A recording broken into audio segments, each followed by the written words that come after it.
Okay, here we go, guys.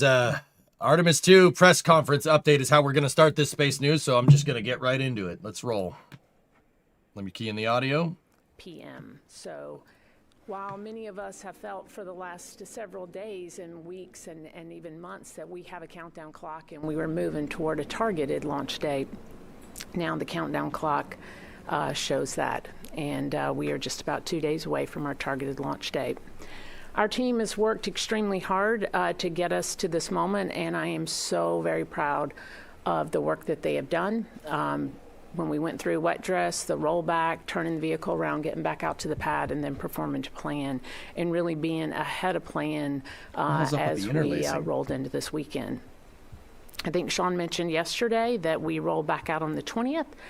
And since we've been back out at the pad over these last 10 or so days, we've got all of our planned work is complete. Launch countdown preps are complete. We had all of them essentially done on Saturday. Emergency egress system is configured, ready to go. Crew access arm configured. We are now into, like I said, our launch countdown operations. So we'll power up Orion a little bit later this evening, and then core stage a little bit later after that, and then ICPS will follow. We'll begin the configurations of the vehicle, the checkouts that we do prior to getting deeper into our countdown, and all of this will take us over the next day or so. We do have our Air to GN2 changeover. Will happen early in the morning on the 1st, and as you know, that kind of sets the pace for when we can tank the vehicle. Our LD go for cryo load is at 0734. We did put a new hold, or we extended the hold a little bit in the countdown just before tanking. So if the work is done and the team is ready, we may tank a little bit before that. We'll make that decision on console. But the tanking is planned for 0734, and that puts us, if everything goes to plan, with all stages replenished and the closeout crew ready to head to the White Room somewhere after 1 o'clock. Our flight crew will depart the ONC just before 2 o'clock in the afternoon, and we'll count down. We'll get them in the ship. We'll do comm checks, make sure all of that's good, get the crew module configured, and we will count down to our T-minus 10-minute hold. Once we finish up that 30-minute hold and all systems are go, we'll pick up the count and we'll count down to our T0. So that's a little bit about our milestones and kind of where we are. It is an exciting time. It's an exciting time for this team and our crew and really our nation and the world. So we'll, as many have said, even yesterday, and as we talk about in all of our management meetings, we'll fly when this hardware is ready. We'll see if it's ready to go in just a couple of days. But certainly all indications are right now we are in excellent shape as we get into count. And with that, I'll hand it over to John. Thank you, Charlie. Let's see. It's L-2. Glad to be back with you folks. Amit gave you a good overview of the L-2 mission management team meeting today, so I'm going to talk to you a little bit about why we do it and what the process is. So it's an important checkpoint following the agency flight readiness review. It's not intended to be a rerun of the flight readiness review. Rather, it's a chance for us to get together and do three things. It's walk through the work that we've closed since FRR, walk through the work that we're still doing, and then discuss any new issues that are out there. So today we took a focused, disciplined look to validate the work we've done and make sure that the path to the next milestone is clean, deliberate, and fully aligned. Before we polled the mission management team for go, we had a verbal roundtable allowing all the program managers and advisors an opportunity to ask any remaining questions. There were none. Before I polled the team, we took about a 10-minute break. I like to do that to let folks that are might be a little bit intimidated get questions to folks that are willing to speak up on their behalf. We got folks to get back together. Again, there were no questions, and then finally we conducted the readiness poll and for launch operations, and we had full concurrence and we were a go. So with that, I'll turn it over to Emily. Thank you, John. And again, I'll thank everybody for coming. We really appreciate your support. Our teams in Mission Control and our crew members have spent the last over a year, 2 years, dedicated to training for this particular mission, developing all of the products associated with this flight, and they are ready to go. Our crew members, Reed, Victor, Christina, and Jeremy, they've spent the last couple of days here at the Cape since they got here on Friday, getting an opportunity for some rest before we work them very hard. They are getting an opportunity to spend some time with their families. Tomorrow they'll get a few last-minute briefings and meetings with some of the team before they head into launch day, as Charlie spelled out for you. As we come to this really exciting moment, the opportunity is immense for us. See if I can refresh this. And it's an incredible moment for the Artemis generation, and we're excited, and we are. Let's try this one. We'll start right here in the front. Oh dear.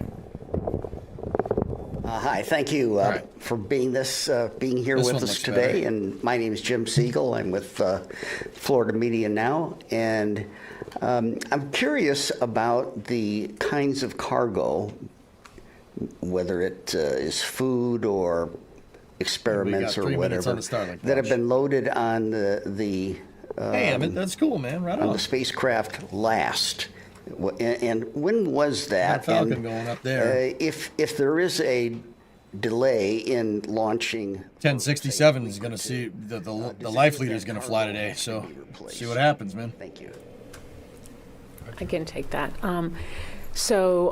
Our turnover for our last stow, so we do have a stow in launch countdown. It happens somewhere between about L-30 and about L-24. 34. We have the flight Avatar on that that will go in, and of course that is provides us insight into effects on tissue. We also have the zero gravity indicator, and then some other late stow items. Like we have 4 bags that are going in, and then certainly if we end up in an extended scrub, then there are change-outs associated with some of that. And that's pretty standard for our timelines. We look at all of our scrub schedules. We have destow and restow ops. Yeah. Thank you. Mm-hmm. Inside Okay, of 2 we'll take minutes another for question Falcon here in the 9. room. Let's go right here. Hi, Ken Kramer, Space Up Close. Thank you. Thanks for all the work that you're doing. It's fantastic. My question is for Amit. Since you mentioned the future architecture a little bit, I'm curious, you guys were planning to do uncrewed test flights of these lunar landers, the human landers, about a year ahead of time in the past. I'd like to know what is the plan now? How is that all going to work out? Still going to do those. We still need to make sure we can land robotically with those machines before we decide to commit the crew to them, but we're trying to get early data on the life support systems, the rest of their systems ahead of time, which is why we want to do Earth orbit activity to make sure we can shake that out while they're concurrently pressing towards doing landing attempts as well. That's fine. So we haven't taken that off the plan. When would it be? Right now, we're planning on uncrewed landings next year in 27. We're working with the vendors to bring those in. I think that's been the baseline plan for a little while. We think we can hold to that, but again, it's going to depend on a lot of milestones coming up, like propellant transfer, et cetera. So we're working with them to do everything we can to get side by side with them to help them. But we have to land uncrewed before we're willing to commit the crew to a landing mission. Yep. Okay, we'll take one more in the room right here, and then we'll head to our phone bridge. Yes, Frederick Castell with the France 24 television. You mentioned I'm that going to turn that down. We're was, going to pipe resting with in the family. that. Is there something similar, Then flip it. like the beach house they had in the past? Have been to the beach or something of this kind? Thank you. Yes, this evening they'll get the opportunity to have dinner with their families at the beach house. So they've gotten to spend most of today 10, with their 9, families, and tonight they 8, happen to be at the beach house. 7, 6, Sound suppression system Okay, is we'll on. head Pad over to deluge our is phone on. bridge. Our next 3, question is from 2, Bill Harwood with 1, CBS News. ignition, and liftoff. Go Falcon, go Starlink. Certainly a question for Emily. A lot of folks are calling this a 10-day mission, and the flight plan that I've seen shows it a 9-day, 1 hour, and Gotta live 1067 on its mission. 34th flight. And I just wonder if you'd set the record straight. Do you round up 9 days, 1 hour to 10? Or should we be calling this a 9-day mission? Thanks. So we're going to keep calling it a 10-day mission. In general, though, if we launch on the 1st, we're going to land probably on the 10th. I don't want to dare the space gods by trying to say I know exactly what's going to happen and exactly how the burns are going to go, because obviously things change in flight. Fair. But yeah, generally, that's what I mean. No our bad planned vibes. For a planned launch on April 1st, we come down on April 10th. So if you just do basic math, that's maybe not a whole 10 days, but I'm going to round up. Okay, our next question is from Christopher Mick with Hudson Star Observer. Thank you so much for taking my question and for you all for your time today. I just had a couple follow-ups, I think, that were mentioned at the briefing yesterday. I think Dr. Glaze mentioned about some outstanding medical equipment that needed to be secured at the different kind of abort locations, and that was ongoing. And then just maybe with Charlie Blackwell Thompson, maybe to follow up on just if there's been any update on some of the comms issues that were happening before. Are those kind of ironed out and working well? Were you guys able to get that? Yeah, so actually this is a wonderful, this is why it's great to be in America, because we're literally during this presser like, sorry, your question got walked on because there's another launch going on right now. We all looked at each other like, I don't think there's earthquakes in Florida. Dude, that's this rocket making the noise in the press conference. The boom will be quick though. What, can you repeat your question online? I think we're clear that's now. so good. Okay, yes. I was just that's asking, awesome. Kind of following up from yesterday, I think Dr. Glaze mentioned some of the medical equipment that still needed to be secured at some of the abort locations. Was just checking out No, it's a drone ship landing, on that. And then unfortunately. maybe for Charlie Blackwell Thompson, we're just wanting to see if there's any update on the comms issues since you have people on the countdown now. Amit just said, he just said, dude. Okay, I'll take the first one. Yeah, one of the actions we took from FRR, I think this is what you're referring to. There's also some late stow medical kits because we want to make sure we maximize the efficacy of those. I think that's maybe in the last 4 bags, but typically we add those things late. We also did want to make sure that our transatlantic abort regions had the right equipment just in case we had to divert and during one of those longer abort scenarios. And so we did. JD Polk and our health and medical team has been in active negotiations with a lot of our partners on the other side of the Atlantic to make sure that those that's facilities crazy. are ready. I don't think that's ever happened That was an action before. coming out of FR, and that was closed today. We're holding open maybe a signature or two, but separately we have made contact with all those facilities. Understand their capability and procedures, and they're ready to support us. So you want to take the other one? Yeah, I'll take the one on the comm. So we've done a number of things relative to the comm separation? The comm system to make sure that we're in the best configuration that we can be in. We actually did a big comm test before rollout, and it worked very well. We didn't have any issues. As part of that, we did a system load, had the firing room full of folks just to make sure that it wasn't related to how much load you had on the system. We've also added some rigor into the network that we have and the ability, in the event that we have an issue, that we can go isolate that node of the network. And so that was a change that we put in place, and we tested that out.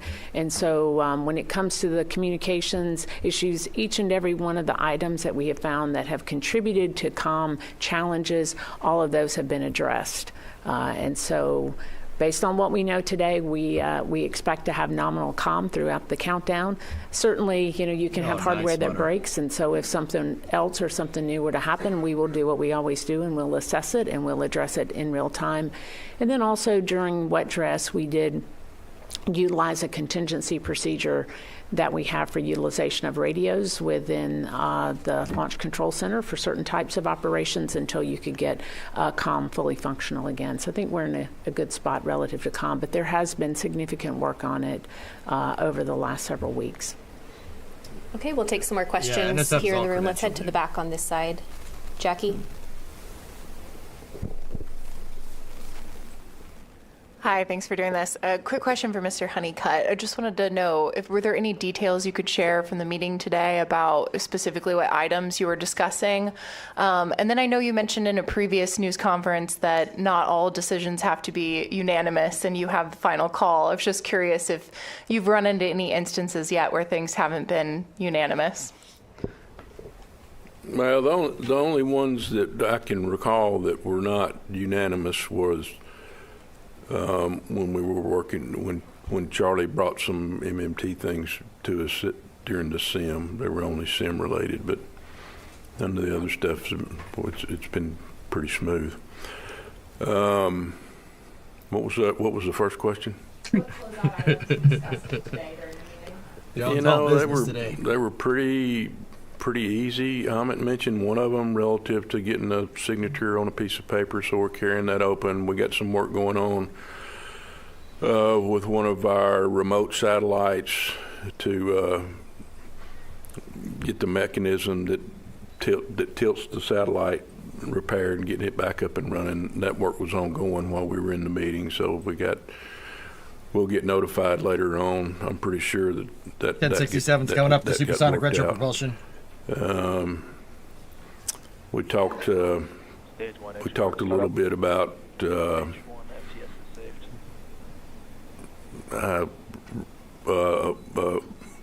gas analyzer that's on the Orion capsule. Got satisfied with the minor challenges that we had with that. So those kinds of things. But it wasn't anything big. No showstoppers. Nothing that gave us pause for concern and said, hey, we got to come back tomorrow and do L-1. Okay, let's take a question from this side, right here on the second row. Hi, Philip Sloss. I think this is for Charlie. Phil! Previously, you talked about a part 2 of the countdown demonstration test. Were you able to do that with the crew out at the pad?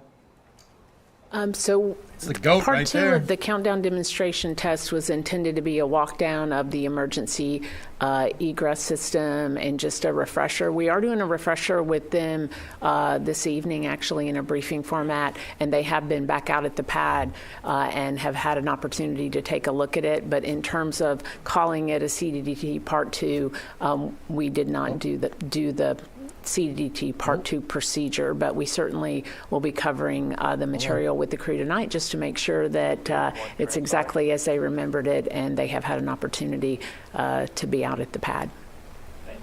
1067's coming in for its 34th landing here.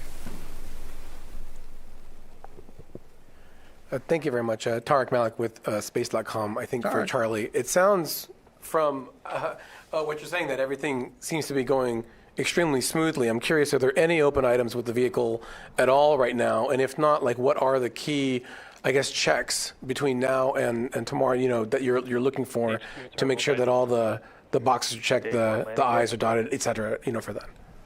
It's a great question. Rainbow right there for 1067. This It's coming path down. has gone extremely smooth, and we have been on plan Landing or ahead burns of on. schedule. She's over the drone ship. The whole entire time. And so we essentially were able to Just pull read the in instructions in view. our launch countdown preps by an entire day. And it worked out great because we finished up most of our work on Saturday. 1067. We were carrying one weather day. 34th mission. To be a 12-day pad flow, New one life weather leader. day. And we when we finished the work up by Saturday and we're sitting on this weather day, it happened to be on the day where we expected bad weather, so it gave most of the team, or a good part of the team, an opportunity to take a breath, get ready for launch countdown. So that has all gone very well. In terms of constraints, I've been in this business a long time, as many of you know, and I've been through a lot of launch countdown pre-test briefings. And we had our launch countdown pre-test briefing on Saturday. It went a full 3+ hours, very thorough review. And out of that, we were tracking exactly one constraint. It was on the LH2 flare stack on the pilot light. And we have 3 of them. We need one to light the flare stack. But we wanted to have full redundancy going into this countdown, even for something as small as the flare stack. And so I'm happy to report at this time that we were able to find the issue with that and correct it, and we are 3 of 3, and that paper is closing. And the last call to the firing room before I came to this briefing, the most significant issue that was being worked at the time was they had a couple of monitors in the spare console that we don't use very often, but when they powered everything up and they were going through all of the checks, they found that they had 2 monitors that needed to be replaced. So, those are welcomed issues. If that's what we're talking about, over the next few days, that'd be great. In terms of what's coming up, I mean, there's a lot of vehicle checks coming up. So, we've powered all these vehicle elements up. We've checked them out. RF's been checked out. We've done commanding during wet dress with the flight control team. I mean, wet dress is as close to launch as you get without it being launch day. And we had a very successful wet dress. So in terms of what am I watching? Well, I'm watching everything, all the way until we get to tanking and then all the way through tanking. So every check is significant when you're in launch countdown. But, I do feel good about where we are based on having a good wet dress and knowing that all of these elements have been powered up during the pad flow. They've all been checked out and maybe not quite put into the launch configuration exactly, but they've all been checked. So, okay, we'll take another question on this side, right here. Interesting. Yes, Bert Dicht from Ad Astra Magazine, National Space Society. A question for Emily. At a previous news conference, it was mentioned that 25 years of operations in low Earth orbit doesn't really prepare us for going to the moon. So I'm just wondering, what types of additional things have your mission controllers done to prepare? And I'm sure looking at Artemis I, but does looking back at Apollo data offer any guidance or insight? Absolutely. So Artemis I is, of course, a first step there. Some of the lessons that we learned there, just the navigation in the vicinity of the moon was a little different than what we expected, so we had really great learning there. How to operate this spacecraft in its space environment. When you're orbiting the Earth, you get a lot more eclipses. You have a certain type of environment that you're working in. The environment as we're going out to and around the moon is a very different environment. So we learned a lot about how this spacecraft will operate in its environment. And then, yes, we absolutely refer back to what are the generations, the shoulders that we're standing on. We've had, in preparation not only for Artemis II, but also for the lunar landing missions, for the opportunities to walk on the surface, for all of those lessons learned, we go back and we chat with the leaders of those missions on as often as we can get them to come back and talk to us, because we don't want to learn again a thing we've learned in the past. There's too many new things to learn, and so we want to make sure that we've incorporated everything that they've learned as to the extent that we can, and be able to go and explore new territory. I'd just add real quick the premise a little bit of your question. I think it's the right one. I think the risk tolerances are different, and leaving LEO is a different kind of mentality. But the life support systems we're fielding on Orion were first fielded on ISS. The main engine on the service module was first fielded on ATV, which rendezvoused with ISS. The health and medical performance, all of the suit designs that we're feeding forward, 25 years of flying space station has given us reliability and understanding of the elements of the machines that we're flying around the moon to a large extent, which is why we're comfortable taking these risks, because we have fielded, if not the exact same variants, but a lot of the same pieces of hardware with heritage from the station program. Okay, we'll take another question on this side, second row right here. Thanks very much. Ivan Semenek with the Globe and Mail. For those, this is a question I think for Charlie Blackwell Thompson. For those who are not in the space business, I think countdowns usually start 10, 9, 8.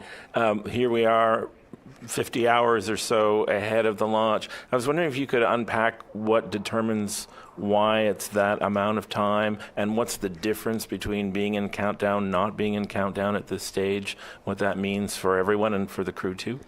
Thank you. Yeah, absolutely. And you could start a countdown. You could decide, and we made a decision based on, I would say, a little bit on heritage. But that's fair. Fair question. You could say that countdown started at tanking, and some folks do that, and then it would be from about that last 12 hours or so. For us, the decision for when countdown started, it was when are we starting to configure the ground systems and the flight elements for countdown. And when you start from scratch, you go and you look at how long is it going to take to do, and you lay it out step by step, and it turns out that it was about 2 days long. If you laid that side by side with shuttle was about 3 days long, so it was longer. If you look at it next to some of the commercial missions, you'll find that they're, a day or less. So we're somewhere right there in the middle, but it's really driven by the work. You could draw that line anywhere you wanted, really, and say it's going to be the last 10 minutes and all this other stuff is going to be called preps. But for us, what we decided was that it's when you start doing that final configuration of the ground systems and the flight systems. But you're right, most folks think about that last 10 minutes and those polls and getting into those dynamic systems and the final countdown. Yeah. All right. Right there. Good afternoon. Nelson Castro from Channel 13 Antenna from Argentina. Artemis is taking an Argentinian-made satellite. My question is, two questions. What are the main goals for you for the whole mission and concerning the information that that satellite could provide? No? And also, does that mean that in the future, this cooperation with foreign countries in order to take part in the mission is going to be a trend? Thank you very much. I'll take the second part, and then one of y'all that is the payload stuff can. This crew is an international crew for a reason. Our cooperation will, per the previous question, one of the most amazing things about Space Station, I think the most amazing thing was the partnership that was developed to operate that machine. As I said in my opening, we're going to need the free nations of the world to collaborate to build even more ambitious architectures as we expand our range of action throughout the solar system. There's no question in my mind. It's a partnership is fundamental to that, and we're very, very proud to be flying with an Argentine payload on this mission. In terms of the details, I think it's co-manifested, but Emily, do you have that? I don't have the details on each of the co-manifested payloads, so I'll have to go and look that one up for you. It's a unique experiment because in this particular case, where it's on Artemis 1, we had co-manifested payloads as well. Those had a little bit more benefit because they were riding along with the basically propelled by the ICPS. The ICPS for Artemis 1 was heliocentric disposal, in which case those payloads are put on that trajectory. In this case, we're doing Earth disposal of the ICPS, and so unless the hardware has some propulsive components, they pretty much they're going to be coming home with that. But that doesn't mean you can't do interesting things with the payload as we go forward. So in terms of the actual details, we know that our Exploration Operations Office has been collaborating with them to make sure that they are loaded. We held extra time in the plan so that we could provide additional accommodation in the stage adapters in order to do it, and our partners delivered the hardware on time. And if it succeeds, we're very hopeful that it does, but the success of those CubeSats is also not integral to the success of Artemis II as a test activity. But every chance we send mass to space, we want to take as much advantage of any extra room we have. Okay, we'll take our next question on the phone, and then we'll come back here to the room. Our next question is from Marcia Smith with spacepolicyonline.com. Thanks so much for taking my question. There was a powerful solar flare today, and I had a couple of questions about that. I'm not sure if it's Ahmed or Emily or who would answer it, but I'm curious as to how much advance notice NASA had of the solar flare. And whether or not that matters in terms of the lower third off the mission. screen. Thank you. And what would happen if this intensity of a solar flare happened while the crew was out there? And I gather it's not going to have any effect on this mission, or you would have mentioned it already, but I did just want to ask. Yeah, so, Marcia, it was today, but UTC, it was actually last night. It was the flare. We were just talking to Joe Westlake before we came over here, and we talked to her a little bit before that. We're not expecting the CME to cause any effects. There's going to be a light kind of G2 level event in the southern hemisphere. It should dissipate by the 31st in the evening, I think is what Joe said. So we're not tracking concerns for the mission in general. We do have solar weather constraints for launch, depending on the sensitivities of various avionics as we go. So we watch those as we go. We have some of the best teams in the world, both at Goddard and at NOAA, that are watching those things all the time. The Space Radiation Analysis Group reports directly to MCC Houston. We also take advantage of the NOAA SWIPSI group to go and do the monitoring for us. Of course, we have an incredible telescope staring at the sun all the time. I'd always give the Helio guys a hard time because I'm waiting for them to tell me when and exactly they can predict these flares to occur, because I really, really want that. But again, what we have is pretty quick notification and observation of these events. We can quickly triangulate the direction of any mass ejection and see if it's going to impact the mission. in terms of in-flight radiation response? One of our test objectives is actually to set up the radiation shelter. So we'll be doing that anyway, even without a radiation event. But basically, we've got a section of the spacecraft that we would set up, and the crew would stay in that area until we gave them the all clear that the radiation event had passed. Sort of like what we do in LEO if we need the crew to shelter there as well. The only thing I would add is that we do have LCCs on space weather, and those are monitored by our launch weather officer and reported just like any other weather constraint. It starts at tanking and goes down to 6 minutes. Okay, we'll take another question in the room right here, third row on the inside.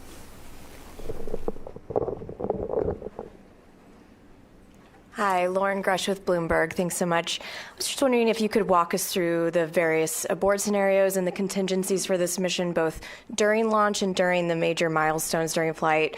For instance, is there a contingency plan if there's a technical issue during the ProxOps demo, for instance? And are there any portions of this flight that really just cannot support an abort or a contingency? Thank you. Yeah, go ahead. Yeah. So let me do the ProxOps one first, because that one's fairly straightforward. If we run into any issues, then the crew is just going to begin to back away, and we'll separate the Orion from the ICPS and continue on with the mission. So that one's fairly straightforward. It's a really good demonstration for us to get. Again, building blocks for future missions, we really would like to get that rendezvous, but if we, for any reason, have technical difficulties, it's a pretty straightforward call to be able to back out of that one. In terms of aborts throughout the mission, if we have an issue with the launcher, we've got the ability to either abort into the Atlantic or we can abort into the Pacific, which we would call an abort once around, because you get almost all the way around the planet. And so pre-launch, we'll be monitoring the weather in all of those locations so that we can best position ourselves to keep the crew in a good config if they ended up in one of those situations. Post-launch, we will spend the first day evaluating all of the critical systems on the spacecraft to decide whether we're go for TLI or not. If we decide we are not go for TLI, then we can start setting ourselves to come back from the high Earth orbit, which I don't really think of as an abort. That's more of an alternate mission, because we'll be very deliberate about that. That's not a situation that we'd need to rush. We would go figure out, is there anything else we need to do while we're in high Earth orbit, and then we'll head home. Once we hit TLI, from there you can abort to come home, but you get very rapidly to a point of diminishing returns where you're not going to shave that many days off the mission. After about 24, 36 hours after TLI, roughly, don't write that down, you really don't get a whole lot out of the abort, because it's not like you just turn around and come straight home. Nope. You're still on a trajectory that needs to make its way back to the Pacific. And so, and in almost every situation, when you're doing a risk trade, the risk of a highly dynamic burn versus a free return trajectory where we use the gravity of the moon and the Earth to get ourselves back for free, that's almost always you're going to err towards the free return trajectory, because it's a much less dynamic situation. So unless you're in a very time-critical situation, you probably don't want to take the risk of the abort. Does that answer your question? Did I miss any of it? Okay. Just to be precise, I mean, that really, you have abort coverage. Your fastest abort is around the moon rather than turning around and burning for home. That's important. But I mean, we could probably spend several days talking through every other system level contingency, but this is one of the things that we obsess about. So TLI is the dangerous part, for sure. Okay, we'll take another question. Back row right here. Hi, excuse me. Sorry about that. Hi, everybody. Greg Poloni, Spectrum News 13. Is the second a viable launch option? Is there enough turnaround time to be able to have the second? The 45th said in the forecast today it's a 48-hour turnaround. Do you guys see the second as a viable option if there is something does happen on the first? Yes, I'll take that one. We have launch dates that are the 1st through the 6th. They're all available to us. When we added the 1.4 million gallon hydrogen sphere, that was the driver in Artemis I, the reason that we had to do a 48. So it is certainly available to us. Somewhere in those days, we set up for 4 launch attempts across that set of days. Somewhere in there, you do have to do a 48, though, because you have to go replenish locks.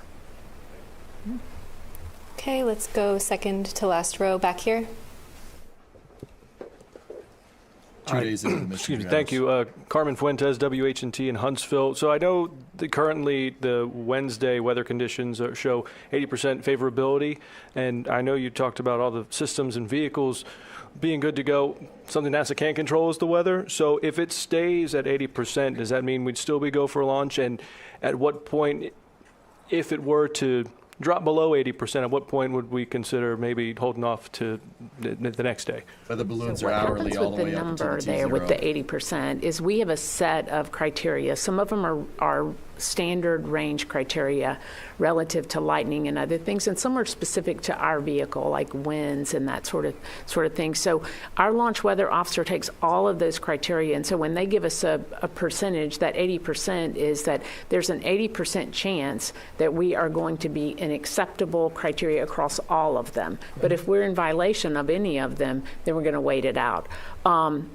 I'll give you, and Mark Berger, who's our launch weather officer, he'll be here tomorrow, and he can certainly talk all the weather in detail, but I'll give you my opinion on the weather. So we have a 2-hour launch window.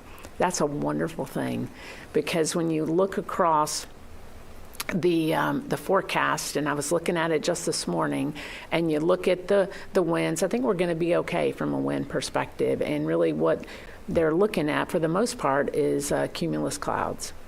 And so, I imagine that over the course, can't guarantee it, but over the course of a 2-hour window, weather can change and things can move around. And so, when I see an 80% chance of go and a 2-hour window, I feel pretty good about our chances. Yeah, weather balloons are deployed every hour going up until the launch. Manuel Masanti with Exploración Espacial. I was just listening to you, and my question was, well, everything seems to be so smoothly from rollout, flight readiness review, all the meetings you've had. So it seems like this is it. And if it's weather cooperates, my question is, what percentage can you say, okay, we are ready for April 1st? 100%. I'm just going to make an appeal to the space gods. Okay? We don't taunt the machine. We don't taunt weather. We don't do any of those things. See? However, Charlie. See? No bad vibes. What did I tell you? No bad vibes. See? Even them. They're like, hell no. Over 500 launch commit criteria. No bad vibes, to that, dudes. we have our weather That's criteria. what I'm talking about. We monitor them all the same, regardless of whether you've had a smooth pad flow, whether you've had, challenges. They're all the same. You're going to monitor that data and make sure that that hardware is ready to fly. And the same thing on the weather. So, we'll keep monitoring them all. It'd be nice if we didn't have a whole lot to talk about, but you know what? This is the thing that I love about this team, is that when you have a problem, they run to go solve it. And I think, if something does come up that we don't expect, or we do get a little hiccup along the way, we're just going to work our way through it like we always do. But right now, the hardware is performing well. The weather looks, I would love to look at this weather forecast and see a 95% chance it goes. But the weather looks like something that we can hopefully work our way through if we do end up with some clouds or a little bit of precip along the way. We'll just see what the next couple of days bring. Okay, we'll take another question in the room right here. Yeah. Jonathan Seri with Fox News. Question about quarantine procedures as the astronauts visit their families. For the families, are the quarantine procedures identical, or is it a little more lenient for them? The quarantine rules are the same for everyone. It's just a question of whether they go into quarantine or not. And we have 3 different levels of three different levels you can be in. And so, like, for instance, because I'm here with you and I'm not wearing masks, if I were to need to go and talk to the crew, I would have a mask on. I would maintain 6 feet distance. These are all rules that we're now all very familiar with after our joint experience. And so generally immediate family members that are capable of it. So if you've got teenagers that are in school, they're not going to be able to go into the same level of quarantine that maybe little bitty kids would be able to. And so it'll be different for every family member. And then really how that just affects whether whether you're masked up, whether you're distant while you're with the crew member. Okay, we have another one right here on the same row.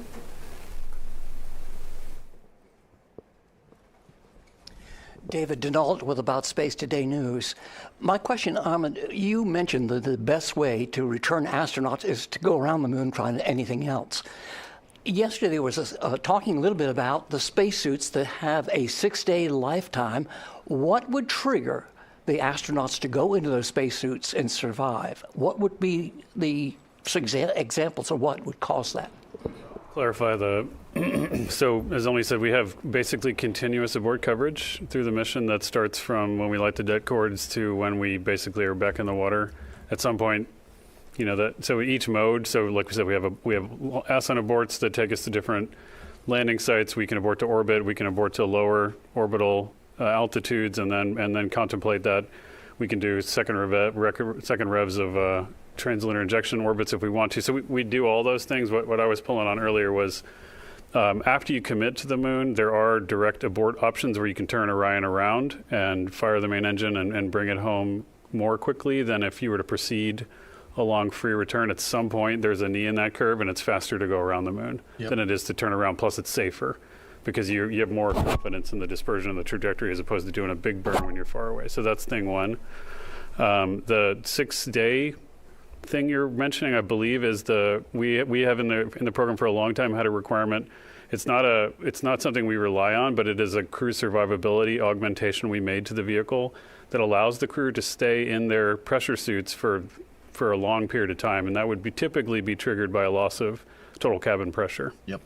We do have some cases where you'd have, if you had atmosphere, if you had a combustion event or something like that on the vehicle, you want to take some time to clean it up, in which case we'd put the crew in that. And those suits, that provides essentially a closed loop, hermetically sealed way for the crew and their suits to be in communication with the raw commodity of the life support system, so they can scrub CO2, they can breathe down O2, but they don't have to be in communication with cabin atmosphere. We would use that if we needed to, but again, that's a pretty far out case in terms of the risks that we're accepting, but we do have that available if we need it. Okay, we'll take a question on this side. Right here. In other words, it's very unlikely for that to happen, but they have it just in case. Why not wear a spacesuit? Goddard for the Times of London. So we know the vehicles are looking healthy, and we know the weather may cooperate, but the gremlin in the mix is often the tanking. And I wondered if you could take us through what your confidence level is that this time we may not see the hydrogen or the helium being that gremlin, what's been done to try to preempt that being the case again. Thank you. Yep. Okay, you want to take that one? Yeah, so relative to the check valve on the helium supply to the ICPS, the upper stage tanks, we've pounded that one flat. We found a design flaw in the check valve, and we worked with the supplier and the contractor to go fix it, and then the ground systems team here did extensive testing on the check valve in the environment like it sees at the launch pad. And so we've got a high level of confidence that we've got that one knocked dead. I know folks are worried. I think people in the general public worry about our hydrogen problem. Obviously, we worry about our hydrogen problem. But it really is just a hydrogen problem given the fact that it's such a small molecule. But the team did a really good job of removing and replacing that seal at the pad. They don't have the fault tree totally closed out on that. But I think we're on a good path, and I think they're understanding of where we are relative to the quality of the seals, how long the seals can stay in that mated configuration without us having to worry about them. I think we're in really good shape for the QD on the helium side and for any LH2 leak. We had a leak on during the countdown last time. I guess it was on the lock side, on the wet dress, on the lock side, and we didn't have an LCC for that because It's oxygen and it's mixing with the air. So, we fixed that while we were back in the VAB as well. Charlie, you want to add something? Yeah, I was just going to say on that ICPS helium QD, it's in work right now. We don't wait till launch to use it. I mean, we press those bottles that are on board the ICPS. We use them for RL10 conditioning and purge, and we also use them for pressurant as well. So we have those in work every day, so we don't envision that. And as John said, we worked really closely between the SLS and the EGS team. Feel like we got that design change that we made there with the seals has been well tested and has been performing well on board the ship.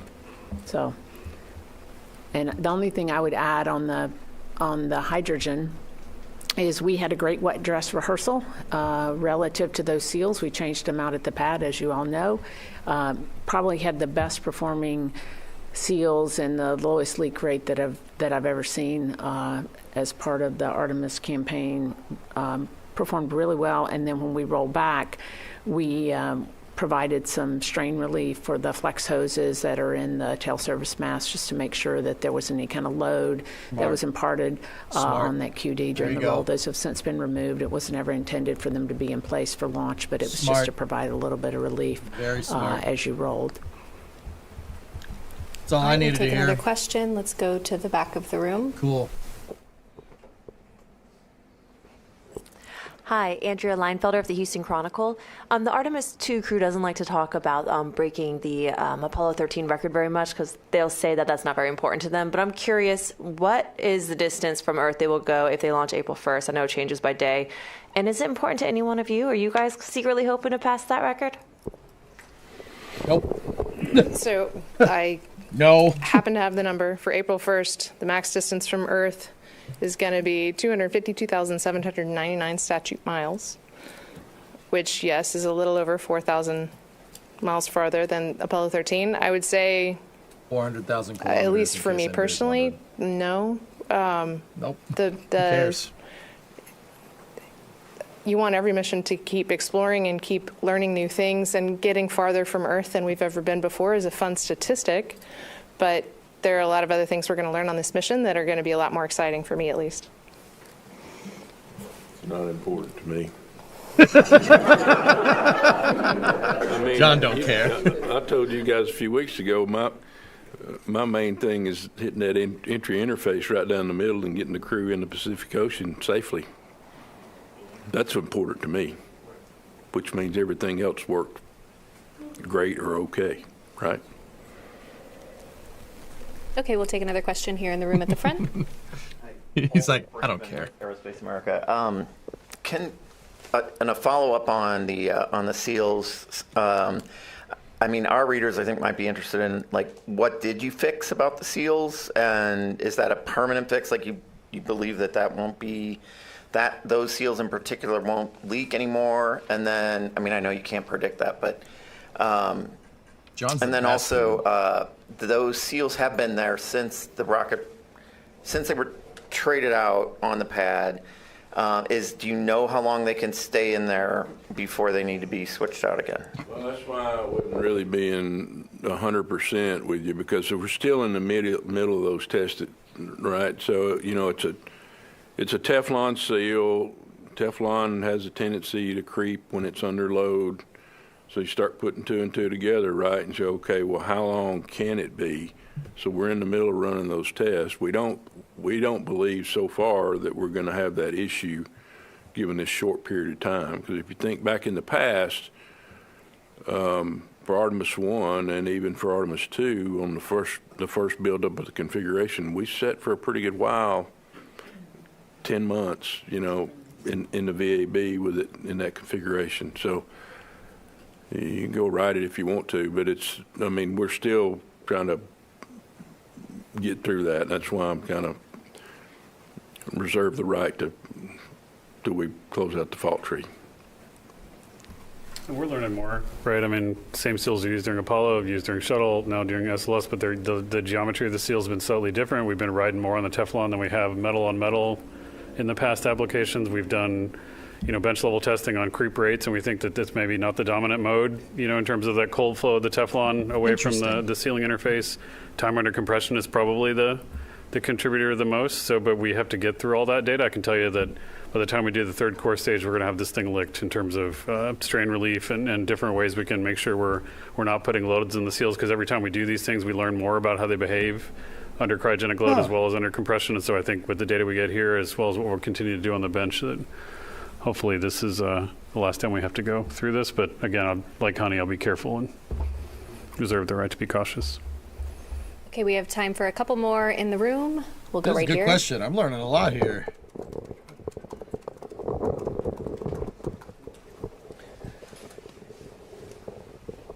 Yeah, just as a follow-up, I'm just kind of curious. Did we ever figure out the window for splashdown, or the time we might look at a return?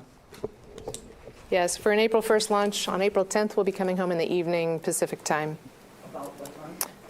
No, Roughly the real the 5 deal, p.m. Bob. time frame. We It'll like kind of Amit. depend on actual Amit's cool. performance across the trajectory. Okay, we'll take our next question, second to last row in the middle, right here.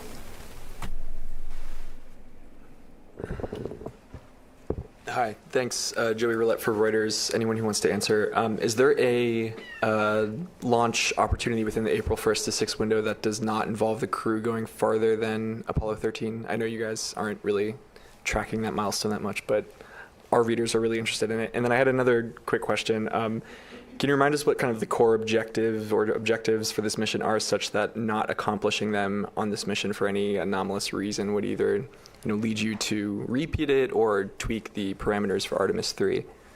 Thanks.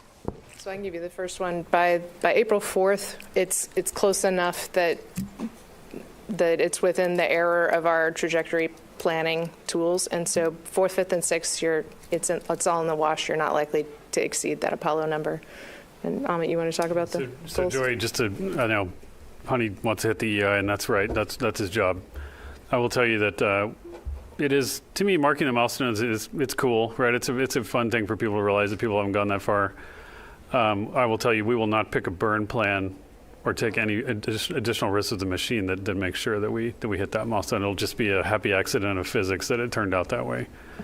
If in terms of what the test objectives we've lined out, one of the instrumental kind of viewpoints of thinking about the campaign as an integrated set of test objectives, that it allows you to answer that question pretty crisply.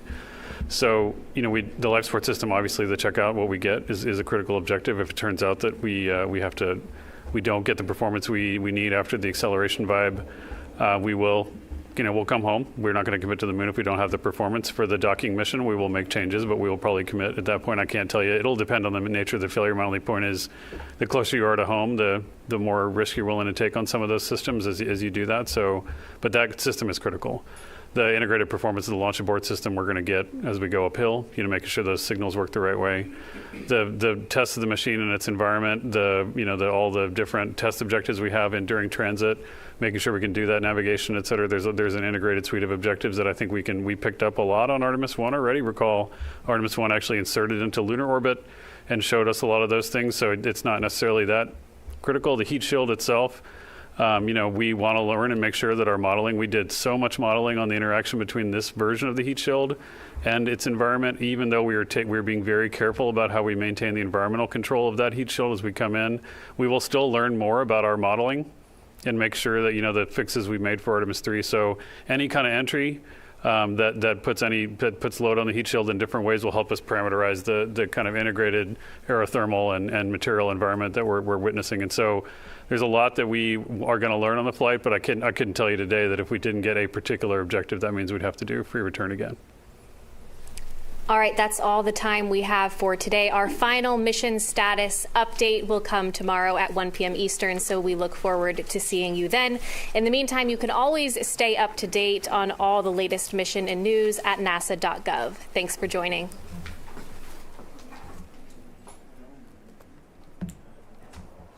Hey, how we feeling about that? I'm so guys, big thing. They put hangers on the tail service mast umbilical. They put a hanger on them when they were rolling the vehicle out. That's hey, Red Munchkin, thanks for the raid, dude. That's very, very telling there. Yeah.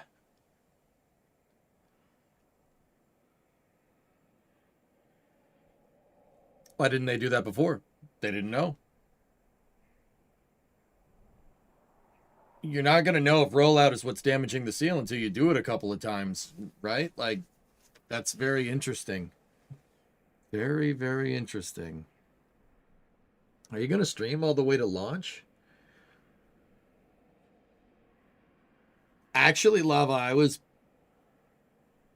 it's still tentative here. Let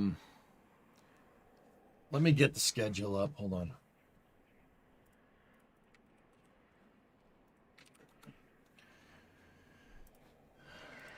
Give it a second. It takes a second to load. So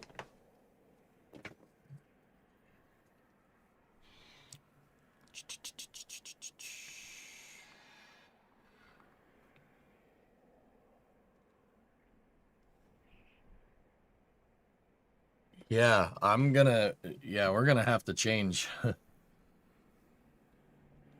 all this.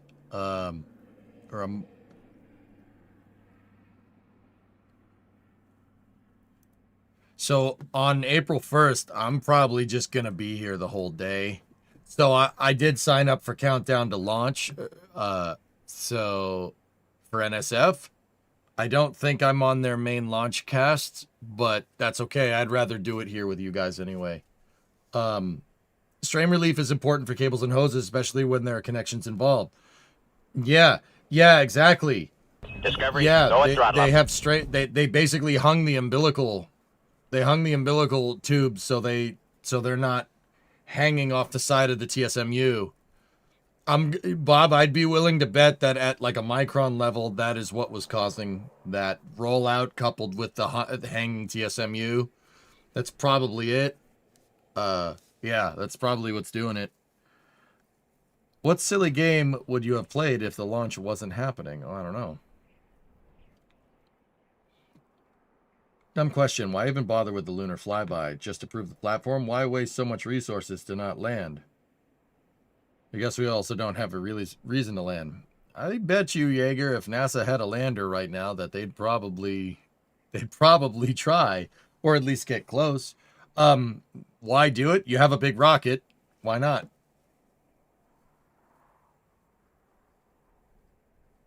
You had a similar problem yesterday with GN2 seals on your university's rocket test stand during transport. Yeah. No mental stone unturned. You're not going to know how that whole TSMU works, but gas prices. It's not using gasoline. It's using hydrogen, man. It doesn't use gasoline. No Carolox in this design, dude.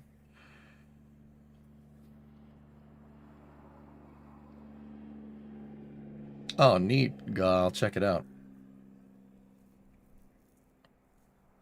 Wow, I remember watching this guy when Jim Bridenstine was administrator. Yep, still here. Daxon, still here. Hi. I've been streaming since December 23rd, 2012. I have no intentions of stopping. Olge. Hey, you shut your mouth, man. Heard on the Today Show this morning that NBC is doing a special launch, a launch special starting at 6 p.m. on Wednesday. That's what I mean, DH. You know, everybody is all up in arms about people not, being involved with this launch. After I said this, I actually said this a little bit earlier today when we were playing KSP. Guys, I've seen a couple of influencers come out and be like, there's no press coverage of Artemis II. This is ridiculous. People don't know that we're going back to the moon.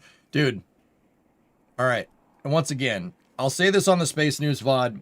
It is March 30th, 2026. This is 2 days before launch. People, you're not going to realize how much of an impact that this mission has until it's done. Until it's finished.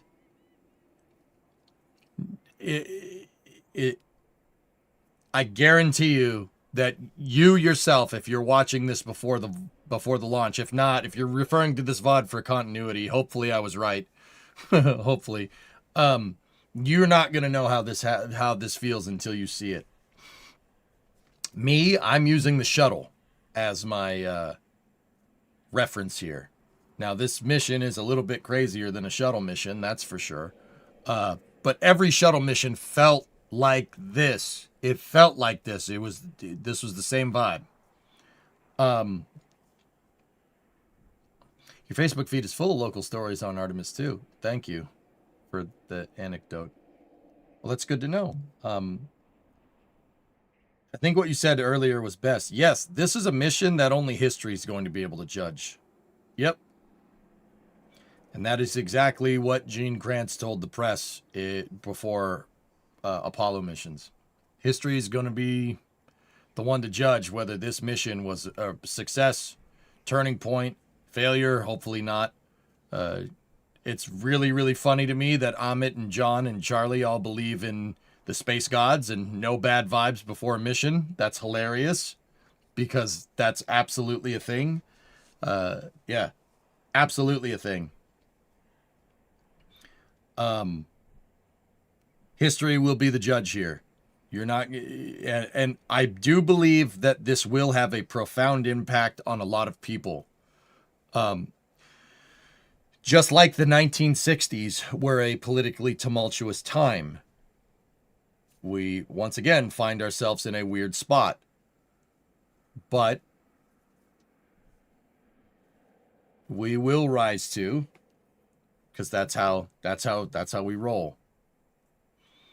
You know, I think this will have a profound impact on people that people don't really understand. You're not going to understand it until it happens.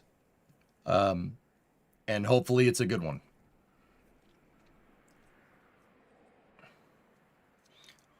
As for me, I ain't going to be happy until Jeremy, Reed, Christina, and Victor get out of that capsule on... I ain't going to be happy until... right there. 8:06 p.m. on Friday, April 10th. I'm not going to be happy until that milestone right there. Because that's splashdown. That's when I'll be happy. It was linked to me, Dean, so I in chat, so I assume this is right. I don't know where this doc came from, but it is right. I definitely looked. I don't know who made it, but whoever did, good for them. Someone should ask if there's a telephone on the pad so the crew can call someone. Most likely, yes.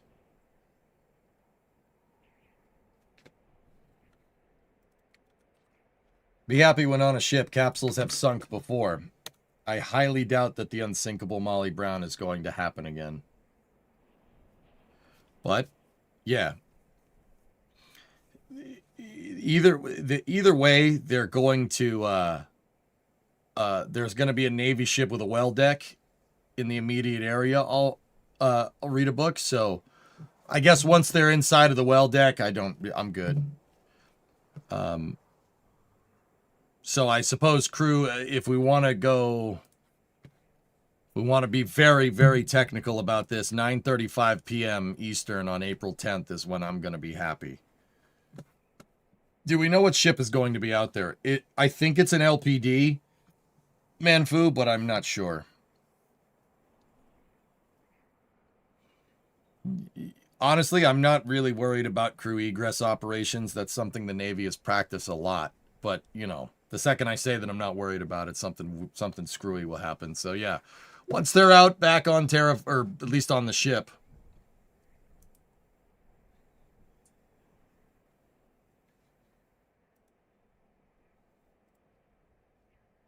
then I'll be happy.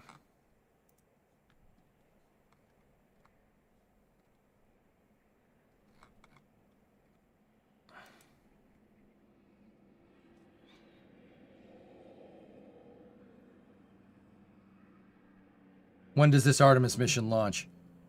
Clea, this mission is scheduled to go off at 6:24 p.m. Eastern Time on April 1st. No, that's not a joke. It's not a joke. 6:24 p.m. Eastern. So 2 days from now. Actually, about where mission time is 2 days, 0 hours, 14 minutes. Right now.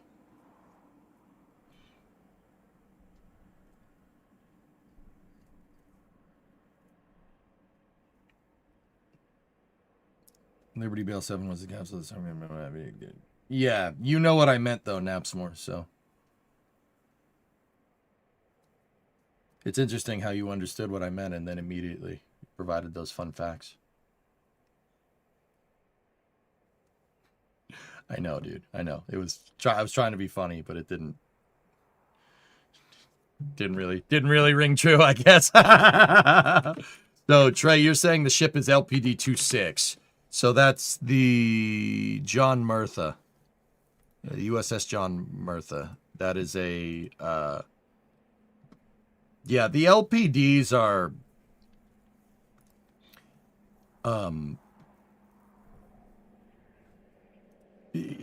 LPDs are kind of it's a ship that's used for carrying around Marine expeditionary units and stuff. So it's like half aircraft carrier, half transport ship. It's really specialized for amphibious assault contingencies, I guess, for the Navy. Long story short, this thing usually would carry around a bunch of Marines in it. And Marines being a division or department of the Navy that is specialized in amphibious assault and ship-to-ship operations. That's traditionally like what Marines do. I mean, originally Marines were the guys that were swinging across the sails, going to the other ship and hitting somebody in the face with a flintlock musket, like at like point blank. They're designed to board other ships. I mean, they still can do that, but nowadays they're kind of really for like amphibious assault. So a lot of their ships, like an AAV, for instance, an AAV can float. It's an amphibious vehicle.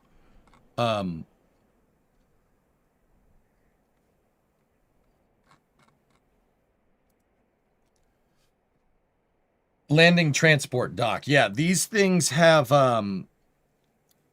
see, like, the front of it is like a transport vessel, and then there's a hangar amidships, and then the back of it is like an aircraft carrier, or a helicopter carrier would be the technical term. So these things have well decks in the background, in the background. At the aft end of the ship, they have a well deck, and that well deck they're going to pull Orion into that. Yeah. These things are capable of simultaneous operations. You can land and you can launch. They have two pads. There's 2 helipads, quote unquote, on this thing. These things can carry SH-60s. They can carry MV-22s. Yeah. Anything that you need that's a rotor wing craft or hybrid rotor wing craft in the speaking of the MV-22. Yeah, there's a whole hangar right here. That's what this is. And then the lower decks of the ship are quite actually just full of Marine assault vehicles. Yeah, here. There's a good render. The well deck is also capable of supporting 2 LCACs, so LCACs for short. That's a landing cushion. Landing craft air cushion is what that stands for. They're hovercraft. If you you've ever seen like Saving Private Ryan, you know, at the beginning of Saving Private Ryan, they have D-Day, and the boat goes up and the platform falls down and the guys run out of it. Or, well, in Saving Private Ryan, they don't get very far, but that's what happens when you have no tank support. Because they all sank, but that's another story. That is the modern day equivalent of that, the LCAC. The cool thing about the LCAC is that it doesn't need to stop where the water stops and where the terrain begins. It can just keep going. It can get up onto a beachhead. LCACs can carry tanks, Humvees, whatever.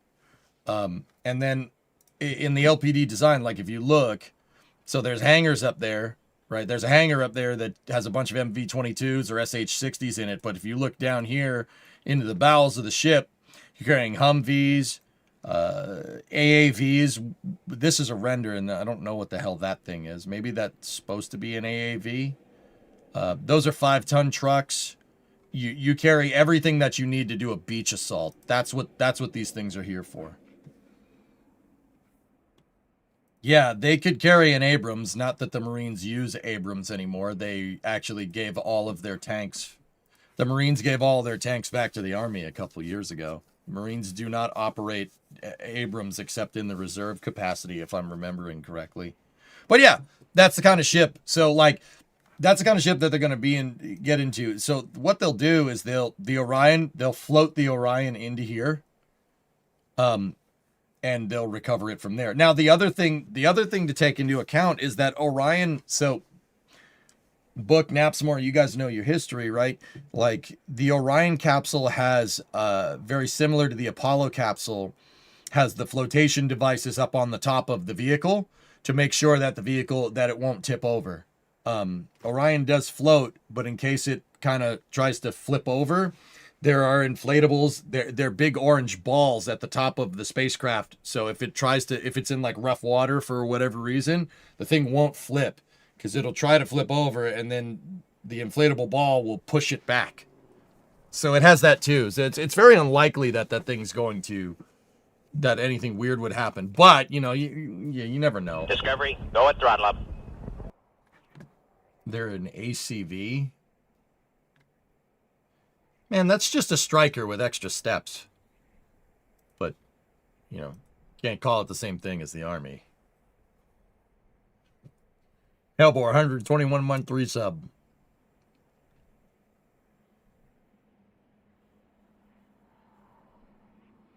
They also have a full medical center, if I'm remembering correctly. Yeah, guys, these LPDs are really just an entire battalion, like, of Marines. This can hold an entire Marine expeditionary unit by itself. Yeah, the LPDs are pretty cool. It's a pretty cool vessel.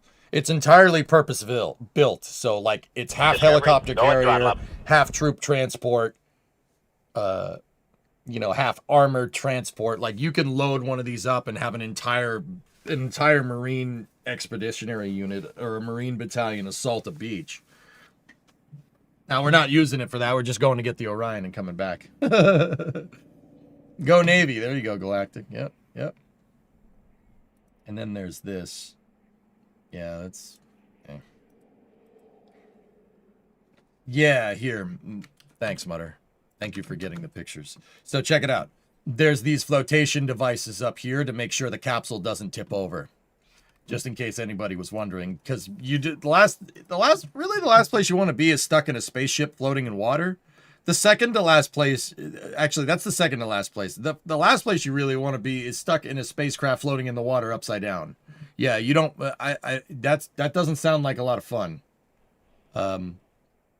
Yeah, they're space balls, yes. Oh, shoot. There goes the planet.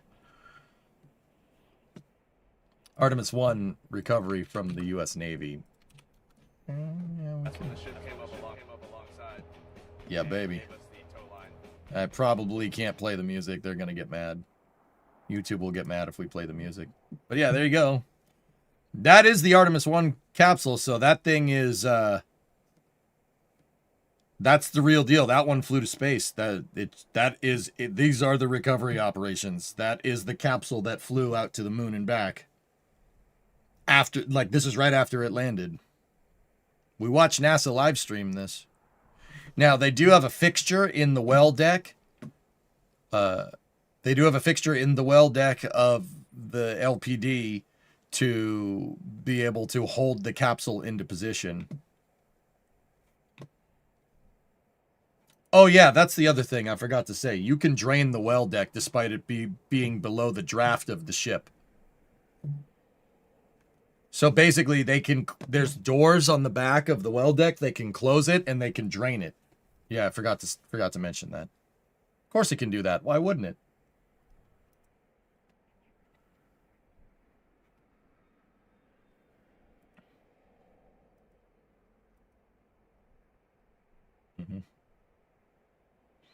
Went to the moon, still hauled in by hand. Yeah.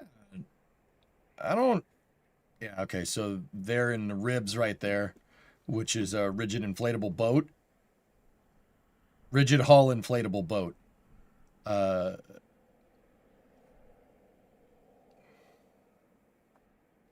there she is.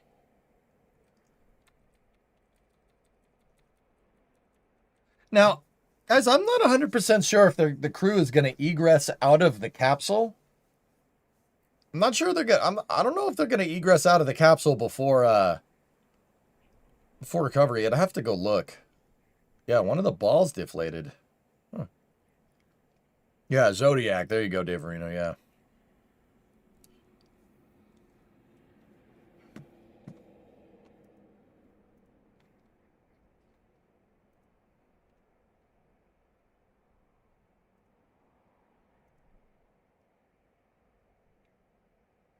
They'll probably do what they do with Dragon. That would be my guess, Spoiled. That seems like a much safer thing to do. Probably better to just keep the capsule door shut when this thing is out in open water. If you're coming back from the moon, I have to take a huge piss. There's a toilet on board, man. Part of the reason why Orion's so heavy. It's got a damn toilet. Just saying.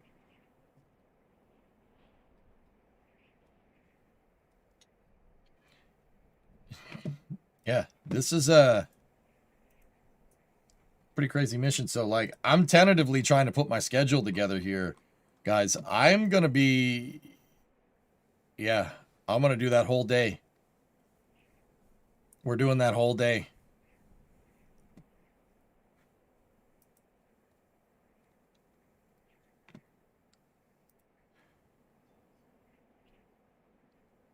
I'll probably start at around noontime. And we'll go... I mean, I don't know. We could be in at SLS tanking. You sign up for any NSF time. Yeah, it remains to be seen what I'm doing. Hold on.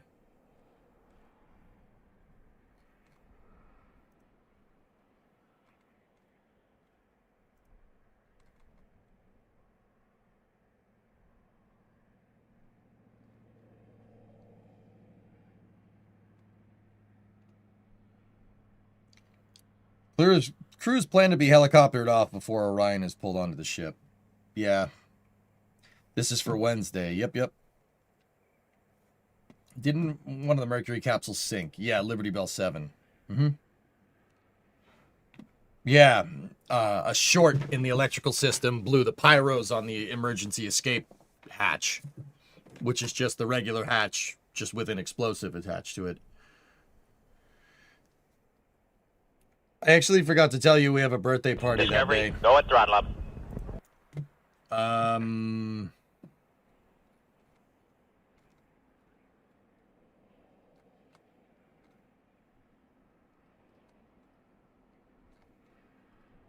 Which day, Bree?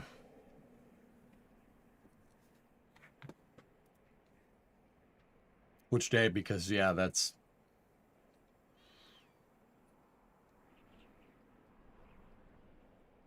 That's going to complicate things if this launches.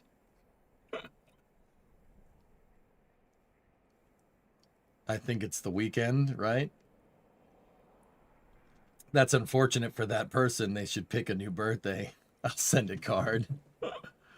Tell them happy birthday ahead of time. It's my 1-year-old nephew, dudes.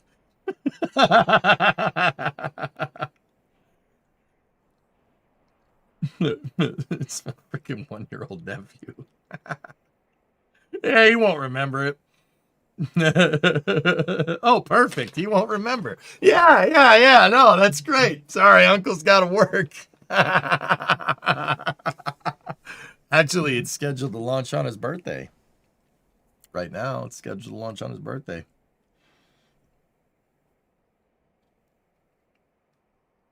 Yeah, his birthday's the 1st. Which is pretty cool. Bring nephew to stream. Have I seen Hail Mary? I saw Hail Mary about a week and a half ago, Jaeger. It's one of the best sci-fi's. It's one of the best sci-fi movies I think I've ever watched.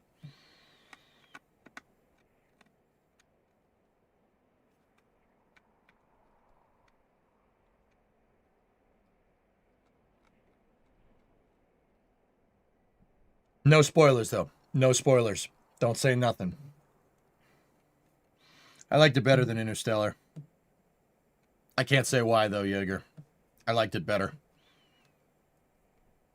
Have you read the book? I'm reading through the book right now, dude. You were messing with me. Oh, okay. Yeah, I'm going to be here for the duration. I'm thinking sleep when they sleep. That's probably... Or, yeah. Yeah, basically sleep when they sleep. I mean, I could try to keep the stream live, but I don't know if the NASA channel will switch. I don't know if the NASA stream will switch channels, but I think it'd be better to split it up. Oh, there you go, 1062. Didn't know, but Orion has an emergency raft that crew could survive for 24 hours if needed. Yes. Mm-hmm. Are we going to get live views from the capsule? Connection permitting, yes. Yeah, I'm basically... Actually, I should probably...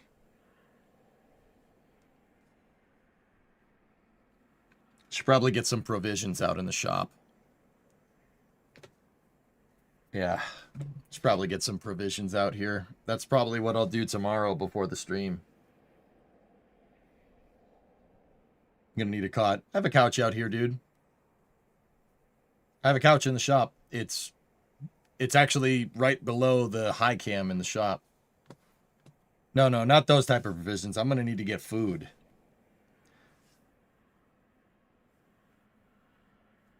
Dedicated hot dog roller.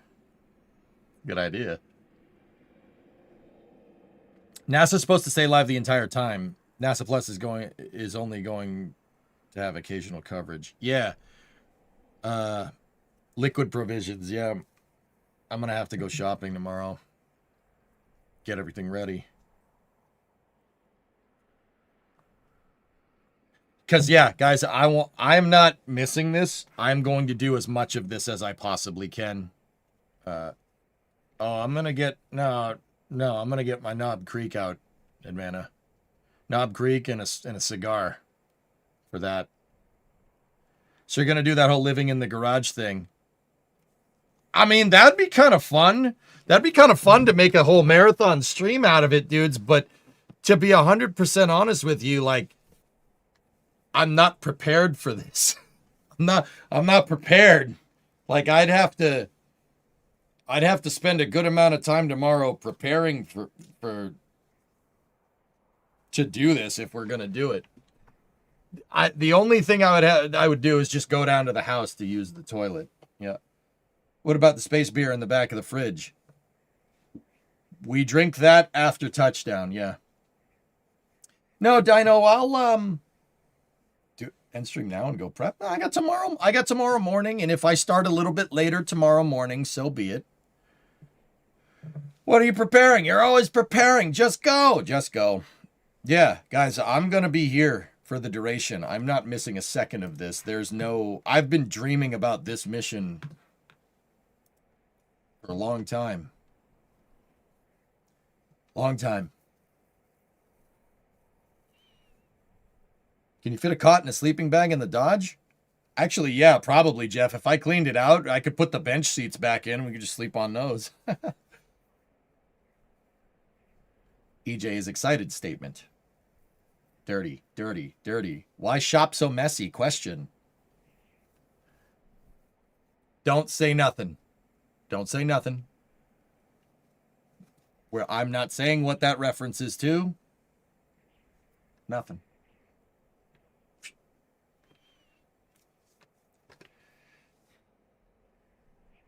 I said don't say that, Dama, you donkey.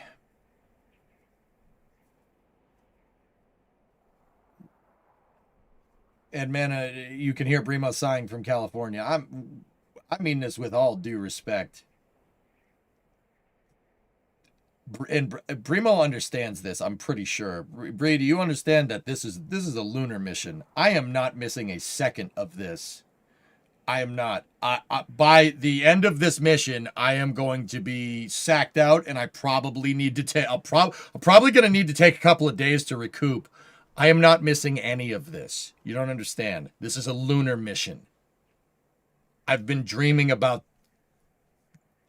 humans going back to the moon since I was old enough to rationalize this concept. Do not say 5 years ago. I will slap you. Maybe like 5 years old. Maybe. Bree, you expect nothing less. Yep. So, yeah, guys, I'm probably going to be a little bit late to the stream tomorrow because I am going to be prepping. We're going to be prep. I'm going to prep to basically stay out in this shop as long as I need to. No poo buckets. I'm just that we could just use the bathroom. Crow, you watched the first moon landing and the stream was rough. With new tech this time, it should be awesome. I mean, it was pretty damn good. Dude, I was reading about, well, not reading, I was watching a YouTube video about how the Apollo CSM, their communication systems work, and they had frequency modulation over phased modulation to allow them to transmit multiple data streams through one frequency, which is who in the ball sack thought of that? Whoever thought of that is way smarter than me. Like, but also, hey man, a VHF signal in 69 from the surface of the moon is pretty damn impressive. It's pretty good. That's pretty good. It's pretty smart, man. I can't believe that. Guys, the Apollo CSM. So I did a little bit more reading. Frequency modulation with phased on top of phased modulation is basically how Wi-Fi works. Yeah, that's Wi-Fi and Bluetooth. That's how those work. Like, I haven't traced it back enough to know if Apollo was the first one to do that, and that is the reason why we have Wi-Fi, but I'm noticing a pattern here, you know? Starlink, yeah. Starlink, yeah, exactly, dude. Fourier transmissions and such. Zero radio communications might as well be, like, people that do that might as well be a wizard. And to think, like, there's high frequency signals beaming in and out of your cell phone daily, like it's no big deal. Like, all right, sure. Freaking, are you a wizard? You know, like, I believe Orion Return and New Glenn 3 are on the same day. Oh, really? Oh, yeah, they got the Bluebird payload. It's literally black magic. Like, how can you... Like, I can understand... My brain can understand, like, if you could send, like, Morse code. Like, like one tone through a frequency. Sending, like, a gigabit of data through a frequency... How? How does that even... Like, I know it's a thing, like, and I'm not trying to suggest, like, oh, it's some crazy thing. No, like, the technology behind it is so freaking cool, dude.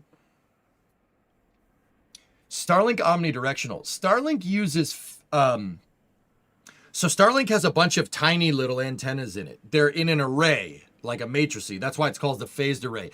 And what that phased array does is they modulate the power going between all these different antennas. And modulating power between the antennas can get you a different theta for your broadcast angle. So they could... Starlink is just flat. It's just a flat antenna, but it can actually see 180 degrees. That's what makes that so damn cool. Yeah, it's called a phased array. Phased array is... yeah, the people smarter than us figured that out. Yeah, the GIF off the wiki is actually a really, really useful thing. Yeah. Look, so they're modulating, they modulate power between all the small antennas to get what's called a master theta. So that's the direction of broadcast. And you can alter the modulation like that. So a phased array can see 180 degrees despite being flat. Somebody thought of this, by the way. Somebody thought of that, and whoever thought of that, like I said, is a really, really smart person. Their brain has many wrinkles. You can also have multiple independent beams using a phased array. Yep. Yeah. You could direct the beam without any mechanical stuff. Yeah, because like a parabolic antenna, guys, is a dish. You have your transmitter. The transmitter's pointing at the dish, right? And the transmitter's going to radiate out, and the parabolic dish basically set... Deluge test? The parabolic antenna basically changes it to a convergence, and then you can modulate power to get a different convergence angle, which is still like, all right, that's pretty smart. Phased array is insane. Like, somebody's just like, oh, just put a bunch of small antennas next to each other to make a bigger antenna. It's like, oh. Yeah, no, that's smart.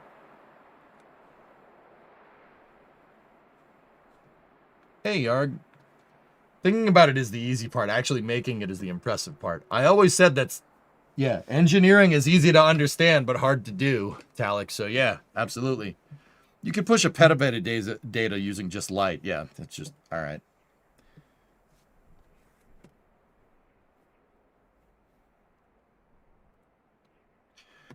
So yeah, guys, I got to formulate a schedule here with how this is going to work. I'm for the most part just going to sleep when the astronauts sleep. Yeah. And I'll be up throughout most of the day here. I'm maybe take breaks in between like periods here, but as long as we have a live streaming view from that damn thing, from the Orion, I'm going to be here. So after Apollo, what happened? What do you mean, Harmless? Like, why haven't we gone back to the moon since?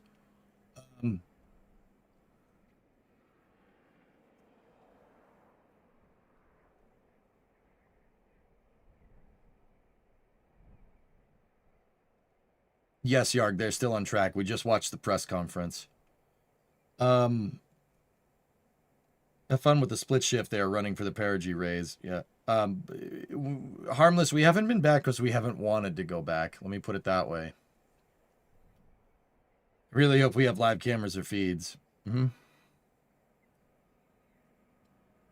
Did the shuttle use a similar communication system? Yes, it did. The shuttle had an antenna that it could deploy out of its payload bay for high-frequency communications. If the payload bay is closed, it could only use short band. The short band antenna is up on the... I'm pointing at the top of my head, like that's the...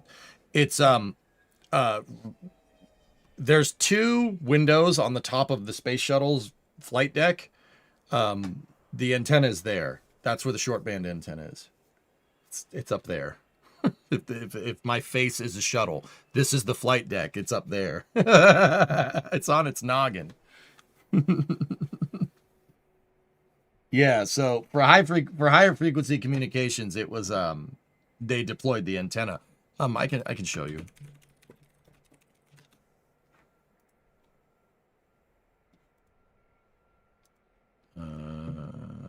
Here you go.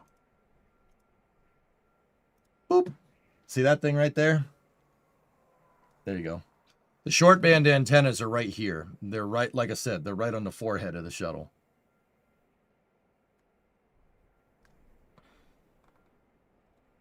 After Apollo, we got smartphones, and that's it.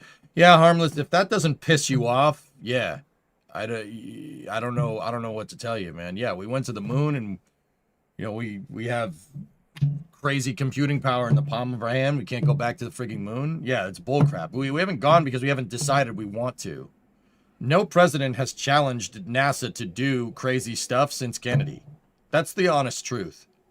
And we let NASA's mission get caught up in the static, which is frankly unacceptable. Yeah, to be, if I'm just going to say it, I'm just going to call it like it is. That's unacceptable. Yeah, it's pretty lame.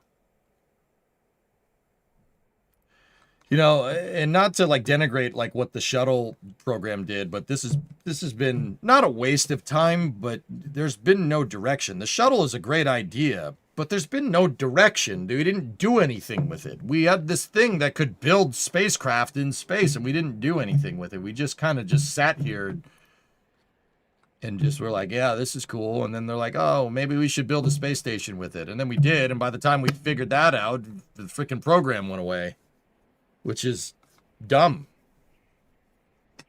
Yeah, dumb.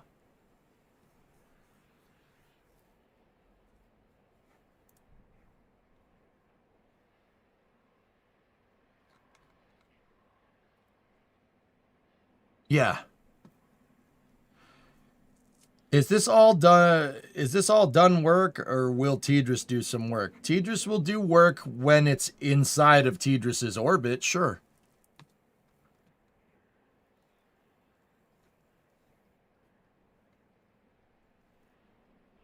What time does the launch window open? 6:24 p.m. So that would be 3:24 p.m. for you, Yarg.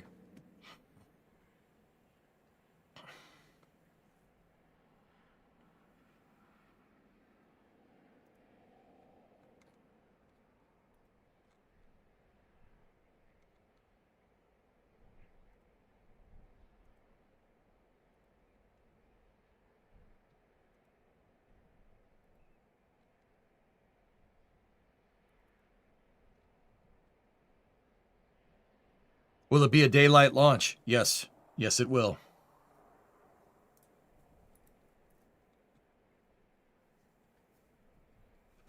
Got a new place for your streaming setup.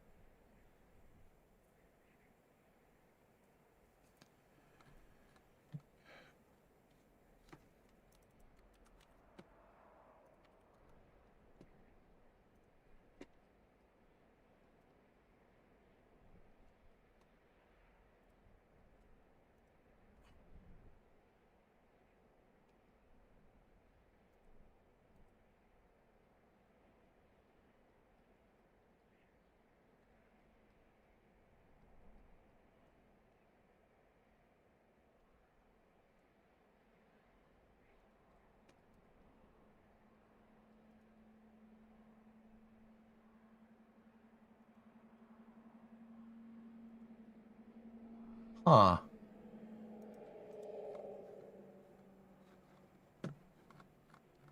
Somebody wants $200 for this?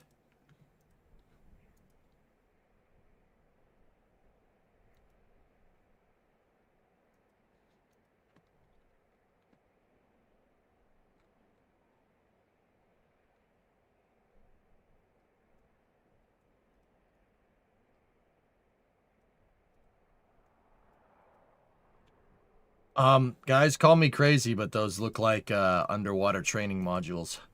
Meaning there's really nothing inside. It does not include transportation, no. Yeah, that's cool, but I'm good. I don't need that. Time for a new shed. Stream from inside there. Honestly, that'd probably fit in the shop. I could fit an ISS module in my garage, sure. Ceiling is tall enough, the door is tall enough. Actually, hang on. You know what? Let me see if we could. Let me measure the door. Let me make sure it's wide enough.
12.5 feet.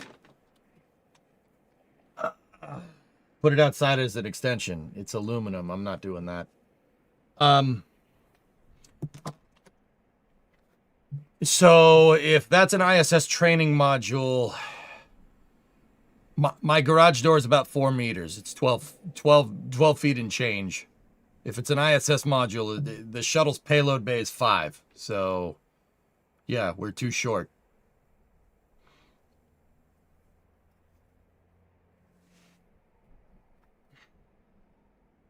Tape measure's always hiding some strange corner. Mine was in the passenger seat of the Coronet. Whatever. That's quitter talk. Yeah, I'm not doing that. But anyway, put it outside and put a tent over it. What tent?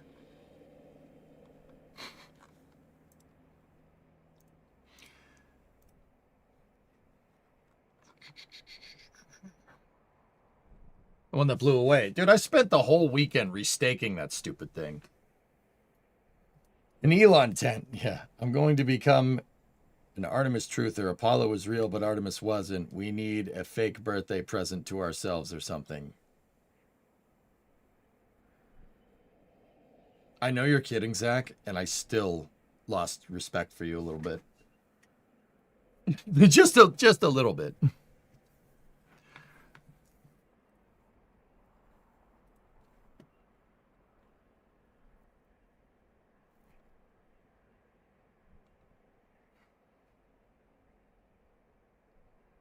Believe these are them.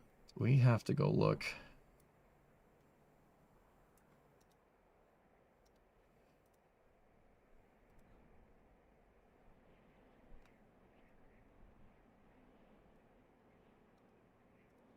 So annoying, Mutter. I can't copy the, Takes me a second to copy the text because Twitch is trying to see the mod commands of me pinning the comment or reply. It's like, oh, click to reply. I'm like, I don't want to reply. I want to just copy the link info.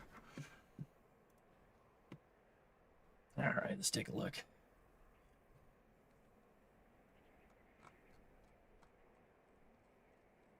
Yeah, those are them, dude.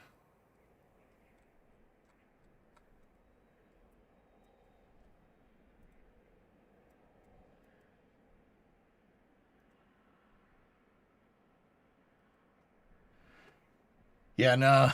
Yeah, nah, they ain't fitting. That's not happening. That's at the U.S. Space and Rocket Center, though. They got some S1C parts over here.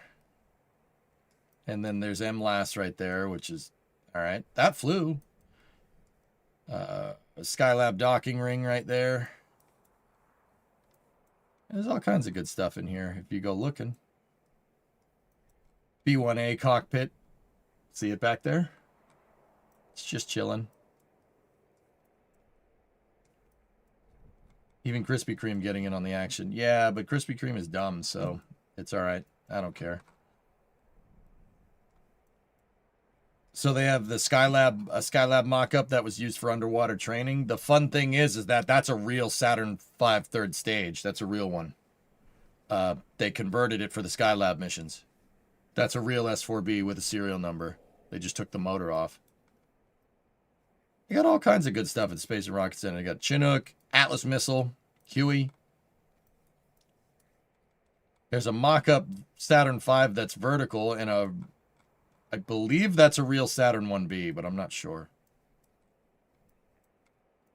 And then there's a real Saturn V in there. And then, all the way over here, Pathfinder. Those are real SRBs in an external tank. Those are ASRBs. Prototype advanced SRBs that they were going to roll out before Challenger. Or no, I think it was after Challenger, ASRB. And then that's a mock-up. I think that's a mock-up external tank. And then Pathfinder, the shuttle's fitment testing article is right there. It's being refurbed right now, which is pretty cool. You're a real Saturn V. Okay. This is the U.S. Space and Rocket Center is just north of Huntsville. Marshall Space Flight Center at Huntsville. It's down here. Inside of these buildings over here, the first Saturn V's were made. The first Saturn V core stage was made. I believe it's that high bay. I say Saturn V core stage like that's a thing, but I never noticed those.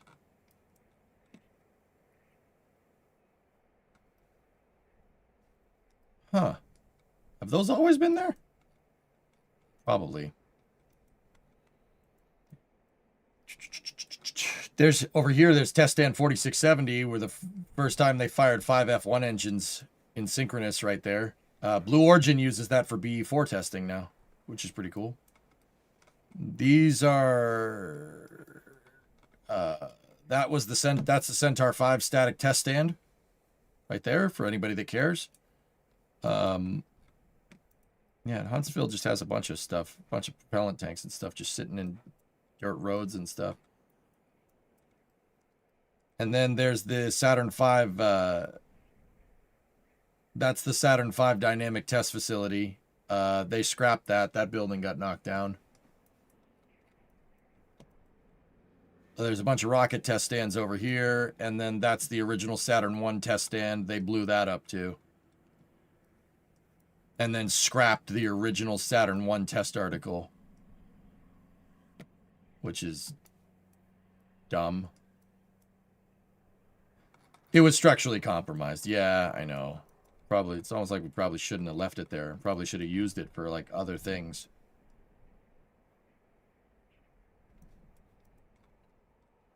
Yeah, that's the original Saturn I test stand. That was the first time, that was the first place they ever static fired a Saturn I.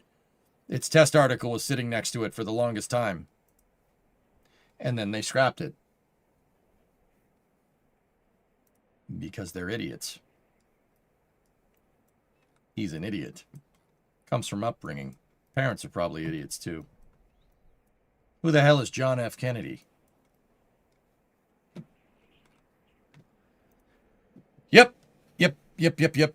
Even the one that's at the... There was a Saturn I that was at the border of... that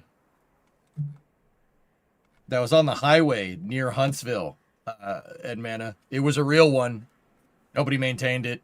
And when they tried to pick it up to maintain it, it fell over. Not ideal, but, you know. Whatever. I-65 heading north near Ardmore. I think they're bringing it back. Yeah, Zach, I didn't figure this out until later. I covered that for Space News, dude. I thought they were just scrapping it. No, they weren't scrapping it. What they were doing is trying to take it apart to fix it, and ended up dropping it because it was so structurally compromised. Yeah. That blows a lot. Maybe they'll still try to fix it, but yeah.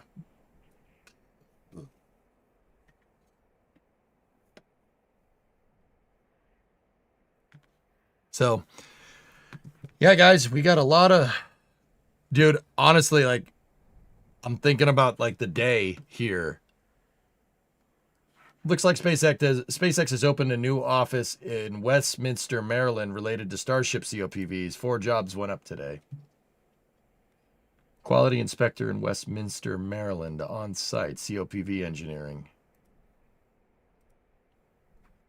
Huh.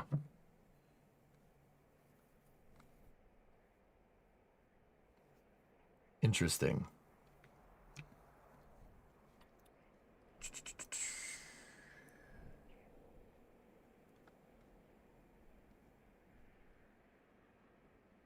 Yeah, guys, you know what's crazy? So check this out. It's quite possible over the next couple of days that we're going to... Well, there was a Falcon that launched. There was a Falcon on the pad today, right? Check this out. There's an Atlas sitting on Slick 41 right now. And if you look, you can't see it. It's behind the fixed service structure. SLS is sitting out there. So... This morning, there was an Atlas, a Falcon, and an SLS sitting on their launch pad.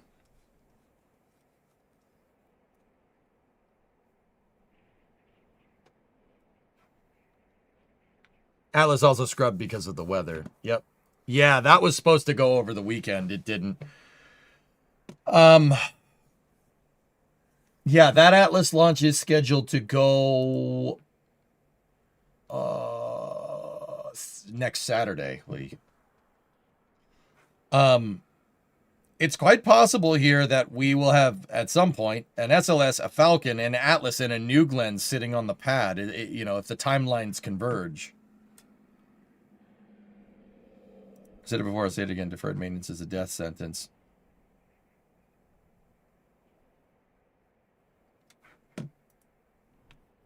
Yeah, I'm,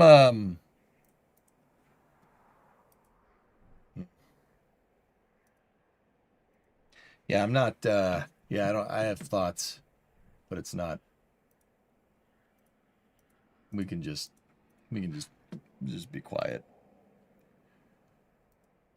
Mutter, what else are you linking me here?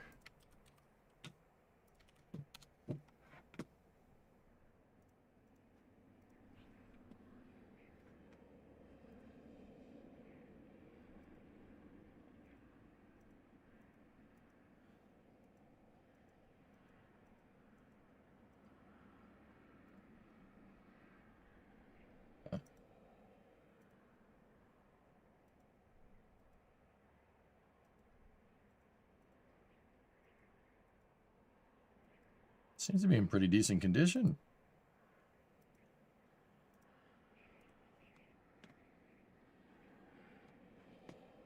.68. Oh, it's got a Triton V10 in it.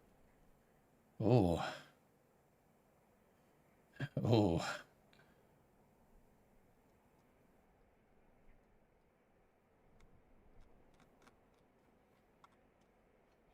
Just got back from the dentist. You're going away for the night? No. So Fluffy, where I'm at is I have a, kind of have a tentative copy of the Artemis schedule. And I'll be honest, this snuck up on me. I don't know why I wouldn't have expected anything less, but I'm going to try to stream as much of this as I humanly can. You're going to get as much Artemis coverage here as much as humanly possible. I am going to try my best to be here from launch all the way to, well, a little bit before launch, all the way to splashdown. So my idea is to sleep when the crew sleeps. But if we're really going to do this right, in case something goes janky,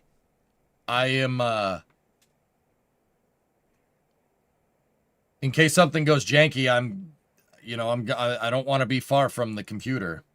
So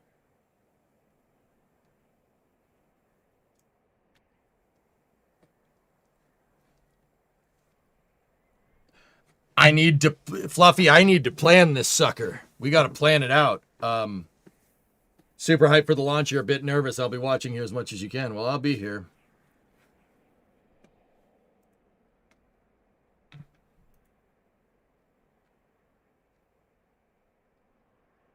Build and test reusable hypersonic vehicle. We were talking about you camping in the garage a couple of weeks back. I'm really going to have to, dude. Yeah. You got a cot or a couch up here? I have a couch, Taylor. Yeah, I can sleep out here.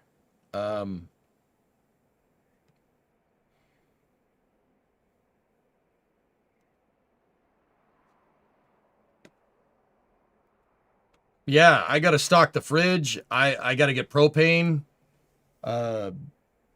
Just in case it gets cold. I don't think it's going to get cold this week, but if I'm going to sleep here, it'd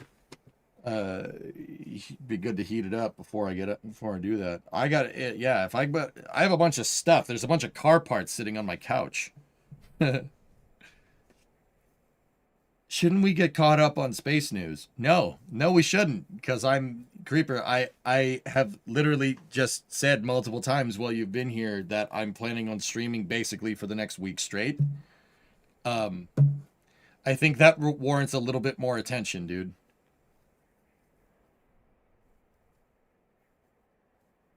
I'll send you my Buc-ee's 5-gallon bucket for the cause. No, I don't want it back. You don't need to do that. You go down to my house for the restroom. I just don't want you to get too far behind.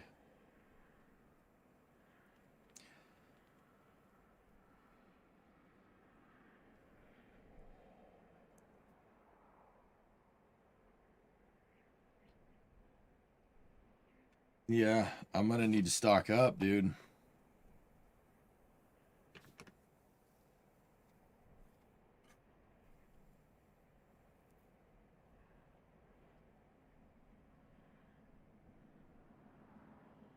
gonna have to send you a book on how to use the bathroom in the woods. I don't need to know. I know how to use the bathroom in the woods. The thing is that there's a bathroom like right over there. Like, I could just go to the bathroom. It's not like I don't have a toilet. It's not outdoor boys, guys. Like, I am stuck in my garage for the next 10 days.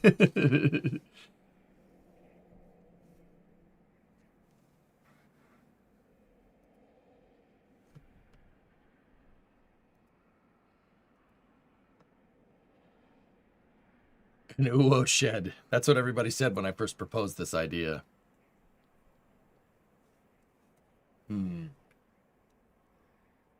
New Glen full stack hot fire possibly on the 7th. Yeah. Yep.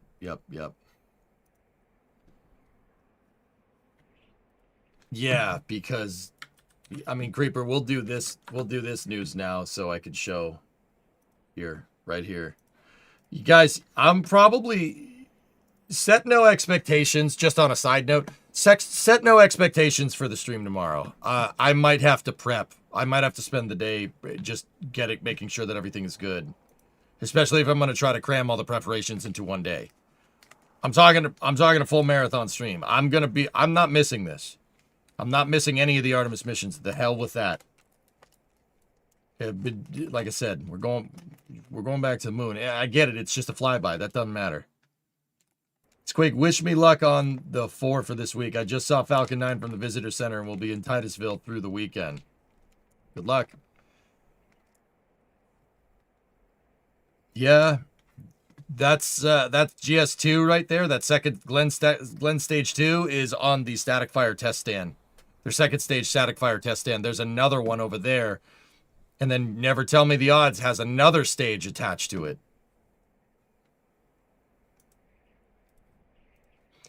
New Glen 3 update targeting the launch on of AST Space Mobile Bluebird 7 satellite no earlier than Friday, April 10th.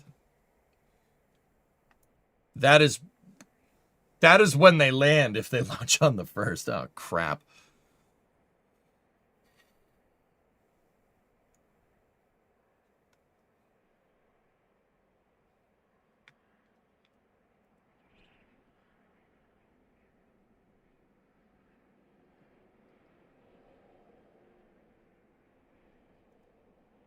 Yeah.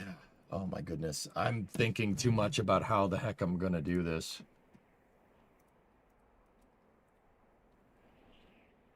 It's 9 days, 1 hour away, not 10. NASA said they round up, so why don't... Emily said they round up, so why don't you shut up? Boom. I love how the guy's like, it's actually closer to 9 days. And she's like, yeah, no, it's not, because it's our mission. Shut up. 30-minute power naps work wonders. I've done them in some wild places. Yeah, Taylor. Listen, Tranquility Base here. The Eagle has landed. Snack fund. Taylor, yeah. This is definitely a sleep when you get the chance scenario. You know what I'm talking about? Yeah. I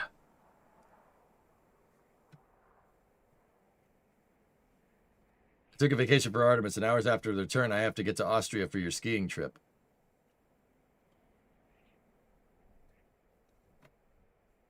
Oh no, poor you.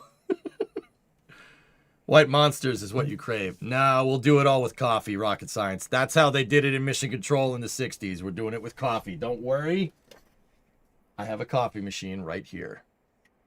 Already got that one figured out when Biohazard figured out, when one of my viewers that I'm good friends with figured out that I needed a coffee machine, and one showed up at my doorstep. You're nearly 40. This is going to suck. No, I'll do it. We'll do it right. It ain't the age, Edmana, it's the mileage. All right? And your boy is pretty low mileage because I just sit here all day. Pretty low mileage, dude. We're good. I stay away from coffee and energy drinks. They ain't for you. That's probably for the better. Caffeine is a notoriously addictive substance. Yeah, that's probably a good idea, homie.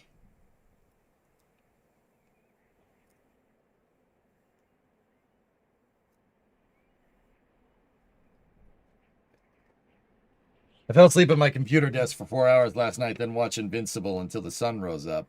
Nice. Be careful, you might get a second load of tools.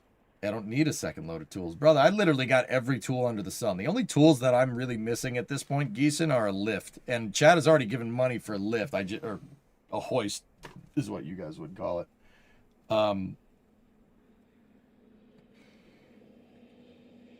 Yeah, I just got to wait for the taxes to clear. Again.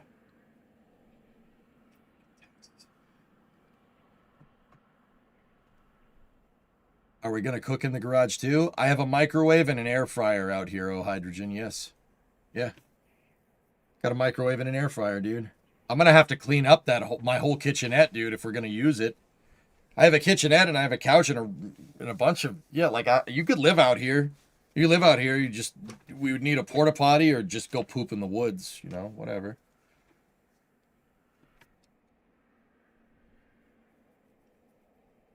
I got the same chair you're in, and I've definitely napped in it a few times on accident. Dude, the Secret Lab is a nice chair.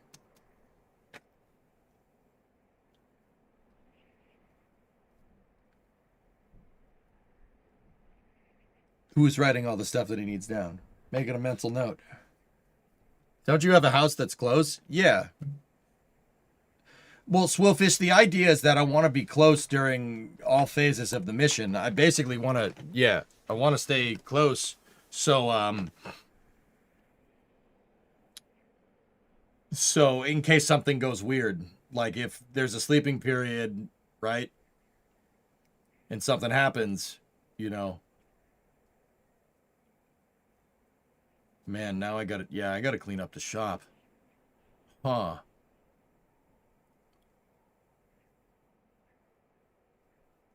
Move the stream into the house? No, I'm not doing that. Did you tell Bremo? Bremo knows. Yeah, we're going to do it, dudes. I'm going to do this. I'm going to do it, and it's going to kick the snot out of me. I'm probably going to need to take some time off when we're done. I'm going to, you know, if this thing launches on April 11th, you know, when that stream is done, EJ's going to pay for it. But that's April 11th EJ's problem, not March 30th EJ's problem. So, yeah, I moved the house into the shop. Well, that's why I need to make some plans here.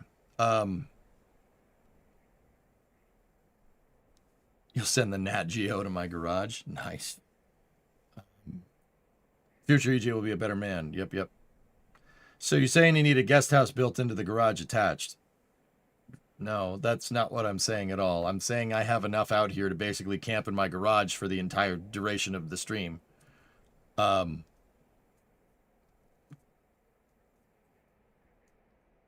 I could have my mods ping me, Taylor, if something goes weird. Because I have enough mods around the world, they'll always be able to ping me.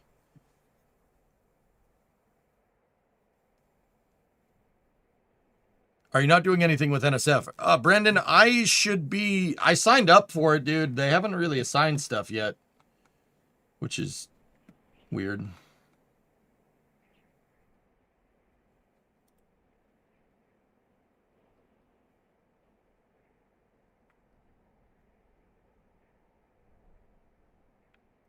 Oh. Mutter, I did get your tip, but yeah, snack fund. Okay.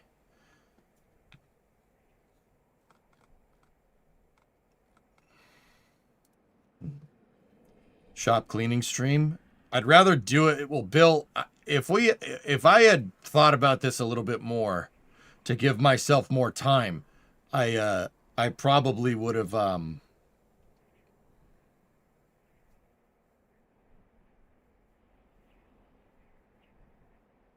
I probably would have cleaned up all the shop, but since it's something that needs to get done fast, I'm just going to do it off stream, I think. You'll need a few days reset after this, for sure, Taylor. I mean, look at this. These schedules are... These are some pretty hefty operations here. So, on Wednesday, if we're go, I know I'm doing some NASA spaceflight stuff in this gap right there. Then launch. And the PAO... So, launch is at 6:24. PAO event is at 12:49. And then sleep period 1 begins. So, I'm going to have to try to get some sleep there. Flight day 1 highlights, replays at 3, 4, and 5 a.m. Central. Integrity crew wake up, so that's 06:49 right there. So go to bed at 1, wake up at I'll probably be up earlier than that. And then the PAO event that night is 10. Crew sleep begins at 3. Flight 2 wakes up at noontime. Oh, there's a little bit of a gap there. That's not too bad.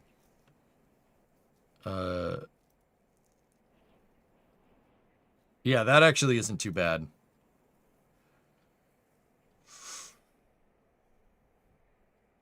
I should be able to go into Flame Trench. Yeah. Yeah. OTC-1 burn. Lunar flyby cabin configuration. TLI is on Thursday at 7.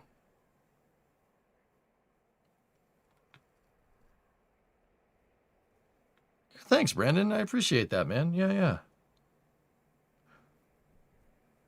On flight day 1, they do a split sleep so they can do the perigee raise in high Earth orbit. Yeah, Earth orbit. That's the words that almost came out of my mouth there.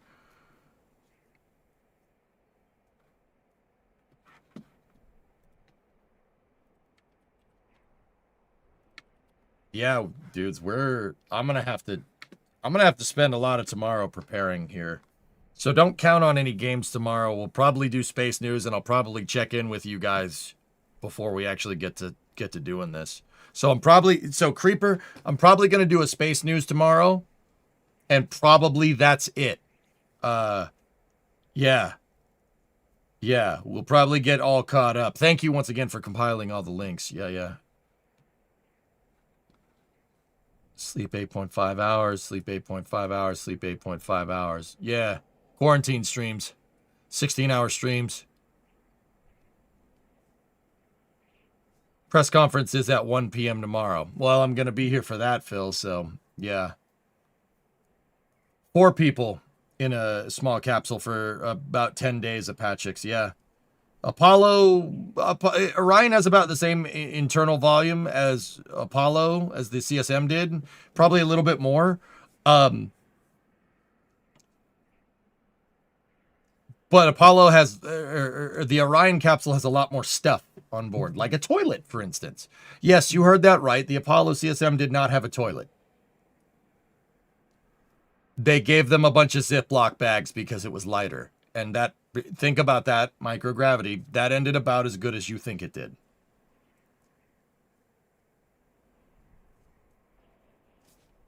Yeah, that actually happened, Shmemeron. Yes. There is a bag of poop floating around in deep space because of this.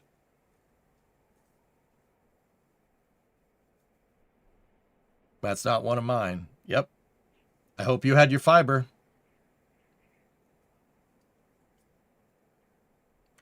Will you be doing the marathon stream on YouTube as well? Yes. Yeah, I will, Rarest.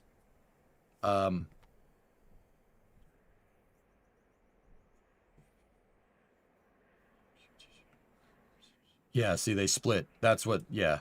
So the day 1 into day 2 is going to suck. But the rest of this should be good.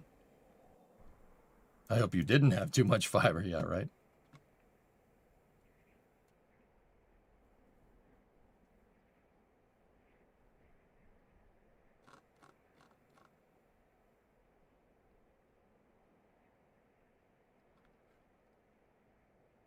Is the Excel spreadsheet document available? Somebody linked this in chat, and I have no idea who did it. But whoever did, thank you. And yes, it's right there. Yeah, we're gonna. Woof. This is gonna get crazy. We're gonna get crazy, dudes. This is gonna be fun. It's like the quarantine streams. This is gonna be a good time. During the pandemic, guys, if you guys weren't here for it, I streamed 16-hour days, 7 days a week. From basically like April of 2020 through like, I don't know, what was it, guys? Probably April of 2021, maybe. Yeah. You're about to be on the same sleep schedule if you get lucky. All right. All right. That's actually, you know what, Taylor, you reminded me. Do you guys want to play games during this time? Like, there's going to be times where we have to fill, you know, where we might have to fill content, like when they're out of signal and stuff. We could probably play games like February 2021, Chief? Yeah, something like that. Yeah, but we will always split screen the thing. But I need to play something that, like, I can't play something like Winter Car because you can't pause that game. You know, if something goes weird with the mission, or we're coming up on a mission timeline, I don't want, you know, we need game like Factorio. Battlefield, the matches are quick enough that we'd be able to figure out, like, how long it is. KSP, always. Yeah, absolutely. We could do Satisfactory, sure. No, Yarg, I'm not doing that. I don't have the time to set that up.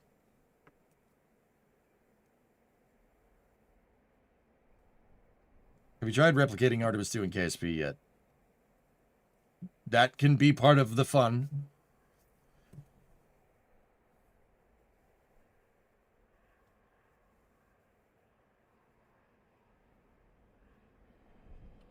Cities with finishing the racetrack. Yep. Yep.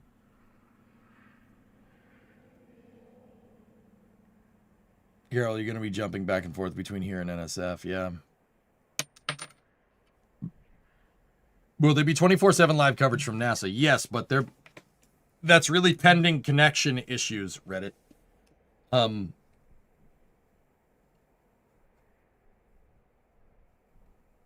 Yeah, this is that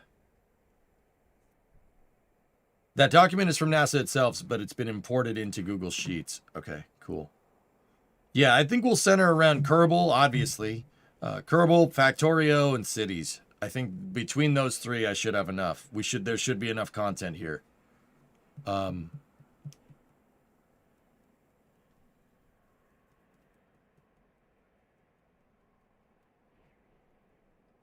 Pocopia is a good game to pause and has spaceships. Shut up. You be quiet. Quiet.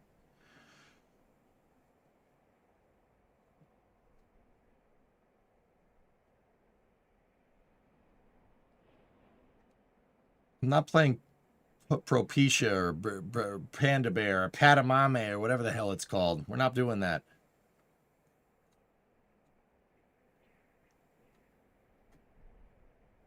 Potatotopia or whatever. You could always go old school and play RCT2. I don't know, maybe. The hell is Pocopia? It's a new Pokemon game, Taylor. You did play Animal Crossing on stream once. Yeah, you haven't noticed that I haven't touched it since.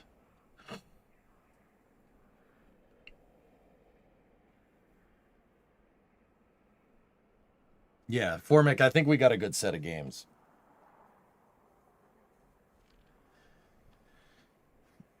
No, Mana, that's not happening. Out of Ore? You know, we'll keep Out of Ore waiting in the wings, Weather Guy. We'll keep Out of Ore waiting in the wings. We could do Flight Simulator, Bandit. If we have time, we'll keep that in the wings. Battlefield's the first game you've played in a hot minute. Yeah.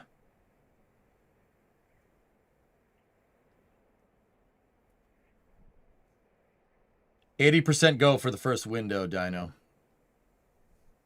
Out of ore is horrible. All right.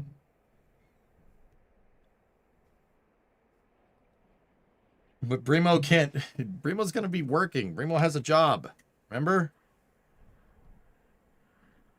With Battlefield, you can always just close the game when needed. I think we'll move Battlefield to like late night stuff, just like it is right now.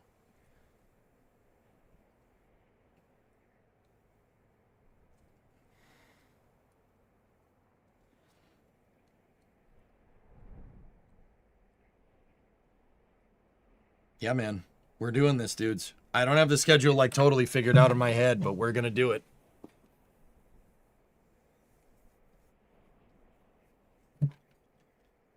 Oh, yeah, you guess you have to do that. His stationer's been suggested like literally less than a second ago, Dino. Like actually less than 5 seconds ago by Beltbox in chat. Adult diapers ordered. No need for those. What are you going to do during the flame trench? Flame trench? I can't read, my bad. Yeah, dudes, that's what we're going to do. So I'm going to need to get more rest. But I'm going to need to get some sleep, and then tomorrow we got to prepare for this.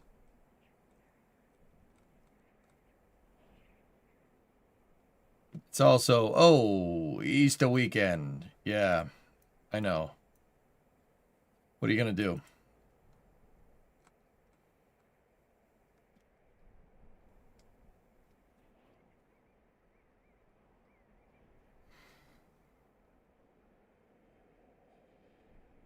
Astro level to EJ, can you help me stop seeing every time they compare Artemis 2 with Apollo 8, which actually burned twice for lunar orbit? Why isn't Artemis 2 doing an actual lunar insertion? Thank you very much. Orion doesn't have the Delta V to do it. There's not enough fuel to go where the CSM went. Because Orion's not designed to go where the CSM could go.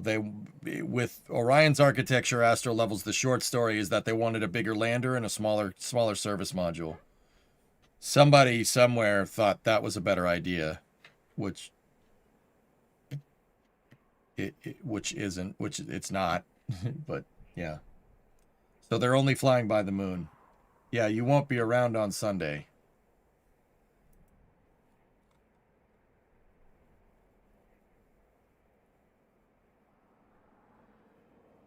Oh no, that's right.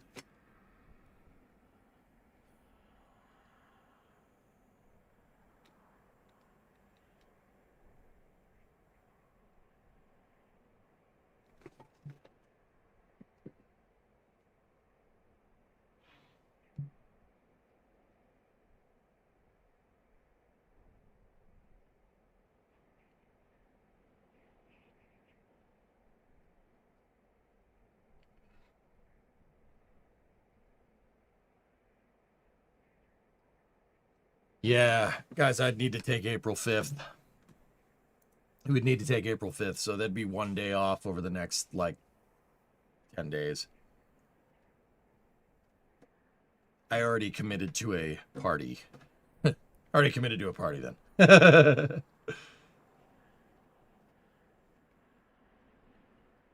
PTO approved. Thank you. See, this is the kind of stuff I got to figure out. This is the kind of stuff I really have to iron this out. I have to iron out sleep schedule, how we're going to do it, etc., etc.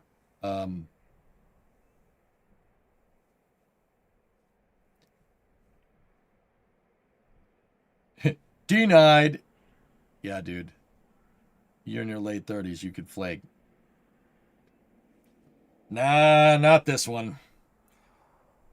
Not this one. I said I'd help my dad cook for Easter dinner. Can't get out of that.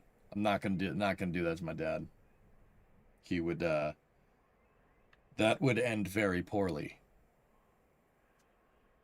Family. Family. Family. Family. Family. That would end very poorly. I'm sure he would understand. I mean, he probably would, but I'm still not doing that.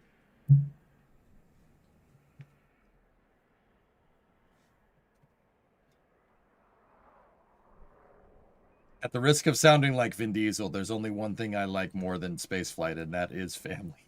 I'm not even kidding with that. That's the one thing that I put in higher regard than spaceflight, and there's not a lot on that list that goes higher than spaceflight with me, dude. Not even kidding.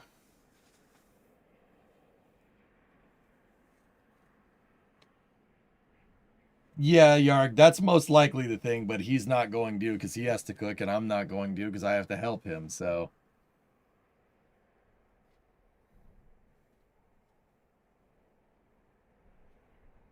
What do you need to cook for? You're Italians, get a pizza. You're suggesting to an Italian-American family for Easter dinner to order a pizza, Toothless.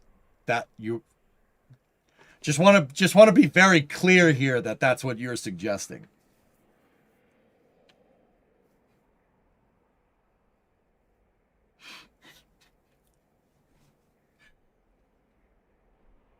That's not a good idea. That's not a good idea. That is a very bad idea. Let me put it to you that way. If I showed up with like 10 pizzas to Easter dinner, I would get slapped. Even if it's the best pizza around, you'd still get slapped. Someone doesn't know Italian Americans. I'm pretty sure Toothless was kidding.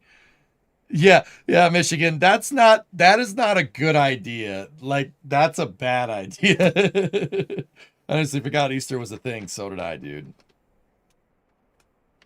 This is the Iowin. Headfinger. Jeez. For most Catholic Euros. That's right, Krasno. Yeah, you ain't kidding, man. You show up with pizza, with takeout with delivery to Easter dinner, you're dead. Dead. Like, that's not a good idea at all. Don't do that. It's funny though. It did get a good laugh out of it.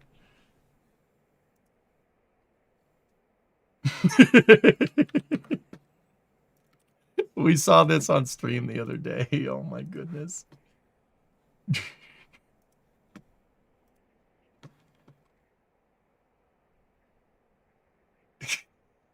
Unsliced, burnt spots everywhere, irregular shaped base.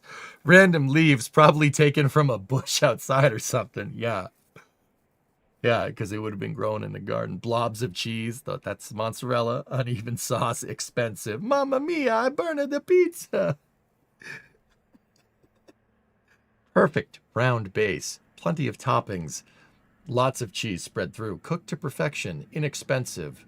Delivered in under 30 minutes or I get another one for free. Enjoy your pizza, sir, said the Chad Domino's delivery driver.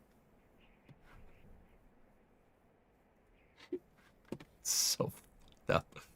Oh my goodness. Toto Novice here. What do you all normally have for Easter dinner? Ham. You have a spiral ham. Discovery, go at throttle up. That would be like the thing. Like if Thanksgiving has turkey, right? Easter dinner has spiral ham, dude. And lamb, too, yeah. Mm-hmm. Bobby picked up 2 hams an hour ago. Nice. Wisp, 81-month resub. Cheap is doing a lot of work there. Domino's is actually pretty inexpensive, Wisp, to be honest with you. We do get Domino's from time to time. It's not bad. I wouldn't be buying Domino's if there was a Jets here. If there was a Jets, that's what I'd be buying. Jets is, let's say, fairly priced for what you get.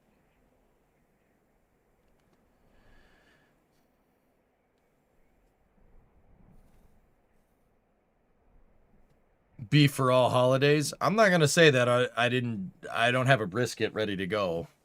1062, but yeah. Jets is the best, man. I love Jets. It's so good. Detroit style pizzas. Out of all the Italian American style pizzas, that's at the top of my list. New York thin crust is right behind it.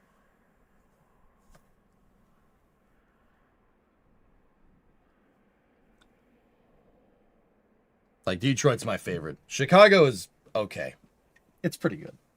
I'll eat it. I'd eat that. It's more a casserole than a pizza, but whatever. I'm thinking a Boston area franchise now. Bob, here's the thing, dude. I'm not 100% sure jets would do good in Massachusetts. I'm not 100% sure. It'd have to be in the right, it would have to be in the right place. Dude, we're just like that hardy Midwestern stuff doesn't fly out here too well. You know? But if done correctly in the right spot, oh yeah. Honestly, if we were going to franchise the Jets, dude, I would want it like right next to right in the city, next to all the colleges. Yeah, next to all the colleges, that's where I'd do it. Because think about it, with the colleges, you get kids from out of town, right? And they could potentially be from places that have jets. So if there is a Jets, they're going to order it. Because if you grew up with Jets, which I did not, if you grew up with Jets, you know. What are you going to play after Space News? Taylor, I'm actually probably going to go clean my shop. Yeah, I'm going to go clean off the couch, clean up the shop, clean off my kitchenette. There's a bunch of plywood sitting on top of it from the toolbox stream. No, not the New York Jets. We don't like that Jets. Those Jets are stupid. What a Southern barbecue type place. What a Southern barbecue? We have some Southern barbecue places, yeah. They do okay. Hey, Dan Mac, what's up? What am I supposed to do with all the stone on Volcanus? Toss it into lava. Or use it to make landfill. What is the prep for lunch? You gonna have snacks? I'm gonna have to go to the grocery store tomorrow morning, dude. Yeah. But I think the biggest thing, Blazer, that I'm gonna have to do is rest. Yeah, we gotta rest.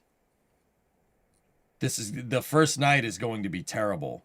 There's only a they split the shift to do the perigee raise burn. See PRB right there? So yeah, we're not streaming, or we're not sleeping. We're not sleeping for the first 14 hours. Yeah. They're going to try to live stream the entire mission. Yep. Mm-hmm. Rest and water, you'll be fine. Yeah, exactly. That's right, man.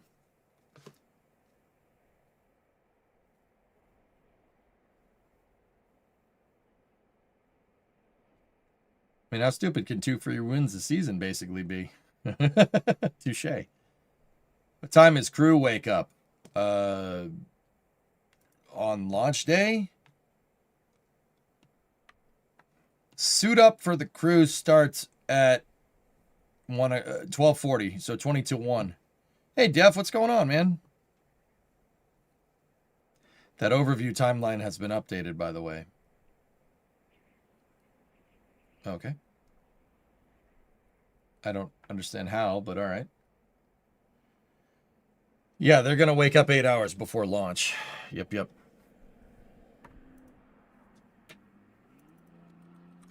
Boreal, has it updated in the last 30 minutes? Because that's when this was first linked to me. Will you barbecue grill during the mission? I'd have to go get my grill out.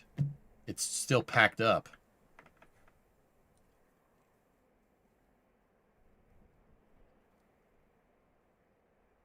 I don't have water out in the shop, and there's no water line that's close. 1062.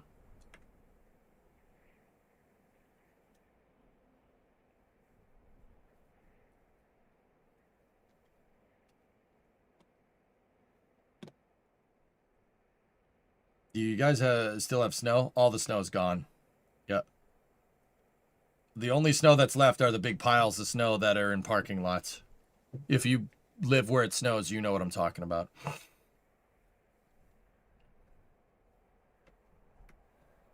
Yeah, there, early up. Hey, Will Pearson, what's up, dude? Great stream. Followed over from the KSP stream. Super stoked for this mission. Keep up the great work as always. Thanks, Will. I appreciate those words, man. Yeah, it's going to be hot and heavy, dude. So the first day is going to be a 16-hour stream for the most part, between NSF and everything else. How can one sleep the night before launch? I can't even sleep the night before a flight. Close your eyes and start counting sheep.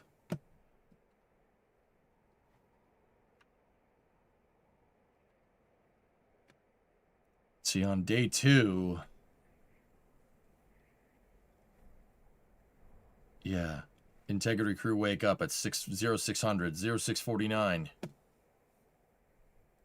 0600 is not 0649. You know why? They're two different numbers in there. Yeah. Yeah, man. That's going to be a long day. The rest of this shouldn't be too bad. Crew wake up. So I'll be here around 0600. And, yeah. You think NASA will provide constant coverage? Actually, during the press conferences, they have said that they are going to try to stream as much of this as humanly possible. The only thing that's going to stop it is connection. So if they don't get a good signal with Orion. As NASA said, will there be any LC people from the Apollo days in the firing room? Launch control people? No, they haven't said anything about that. I don't know. Maybe they're ceremonially. Who knows? I think the astronauts are going to be given uppers before the launch. I know it's common with pilots on long sorties.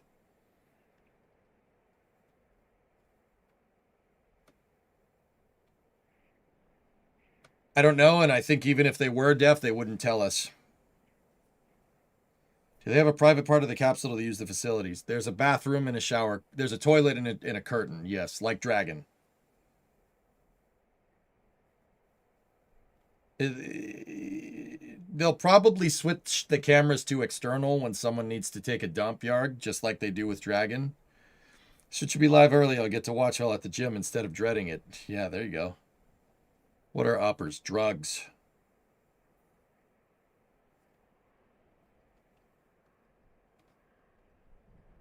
Yeah.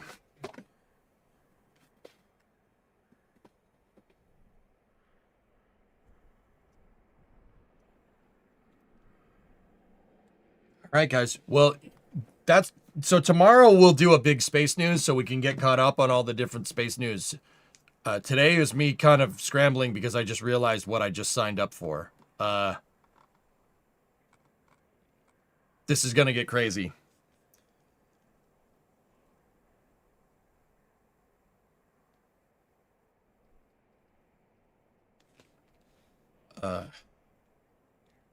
Yeah, as long as Easter is not the flyby weekend, yeah.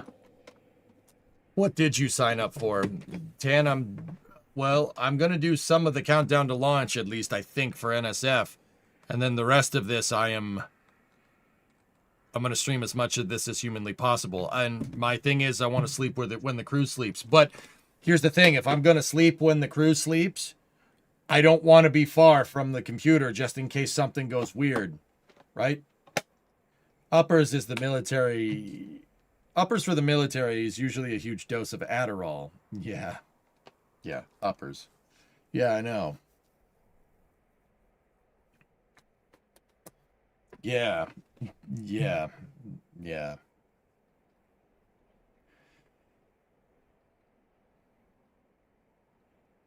Stream the cleanup of the garage. Guys, I would want to get this done.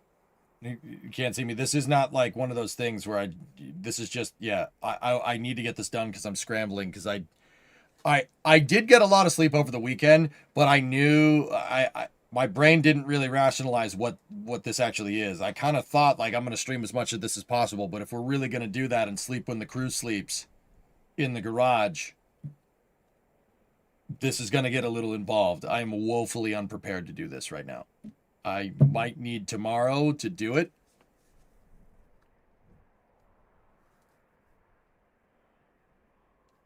Yeah, there you go, Tan. Yeah, exactly. Streaming makes everything take longer. That's correct. Yes, it does.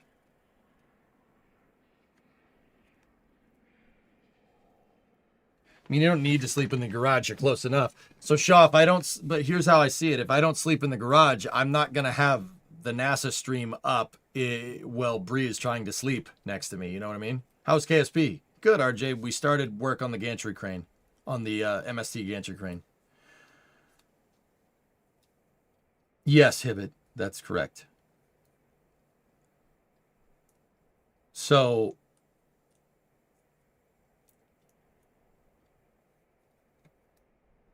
doesn't NASA usually have a jar of peanuts around during a launch? Yes, they do. Yeah, I'm going to be on the couch, dudes. Yeah, that's how this is going to roll. I'm going to be on the couch, so yeah, and I'll have the speakers turned on in the shop, so if something goes weird, and I'll have my phone on too, if something goes weird. Like, I got to set this all up. I got to set it up and configure it to do it right. 80% go on the weather, Dan. So yeah, guys, I think I'm gonna pop off here for this space news. This was good. We have to get this right. I hope you enjoyed the Falcon 9 launch, the presser, and yeah, if you guys have anything, if you want to DM me on Discord, anything that I might be forgetting or any suggestions for how we're gonna do this, yeah, my DMs are open on Discord. If you need an overnight observer, I work 10 to 6 weekdays if you need a backup. Okay, Hibbit. I'll think about it. All right, see you and good luck with the prep. Yeah, so fellas, here's what we're going to do. Tomorrow I might be a little bit late. I'm going to set an expectation of maybe playing Kerbal tomorrow. Maybe. Big maybe, okay? We are going to do a space news. I'm going to try to get everybody caught up with space news. There's a press conference for Artemis at 1 p.m. I will be here for that, okay? So, yeah, I got to go start taking inventory on what I need and how I'm going to do this. Do you have an FTP in the garage? I'm not pooping in here. I'm just going to go down to the house. All right. So, thank you very much for watching. I hope you enjoyed the Space and Rocket Review. I'll see you guys tomorrow at 1 p.m. for the press conference. And then we'll go from there. Thank you very much for watching. Have a good night, everybody.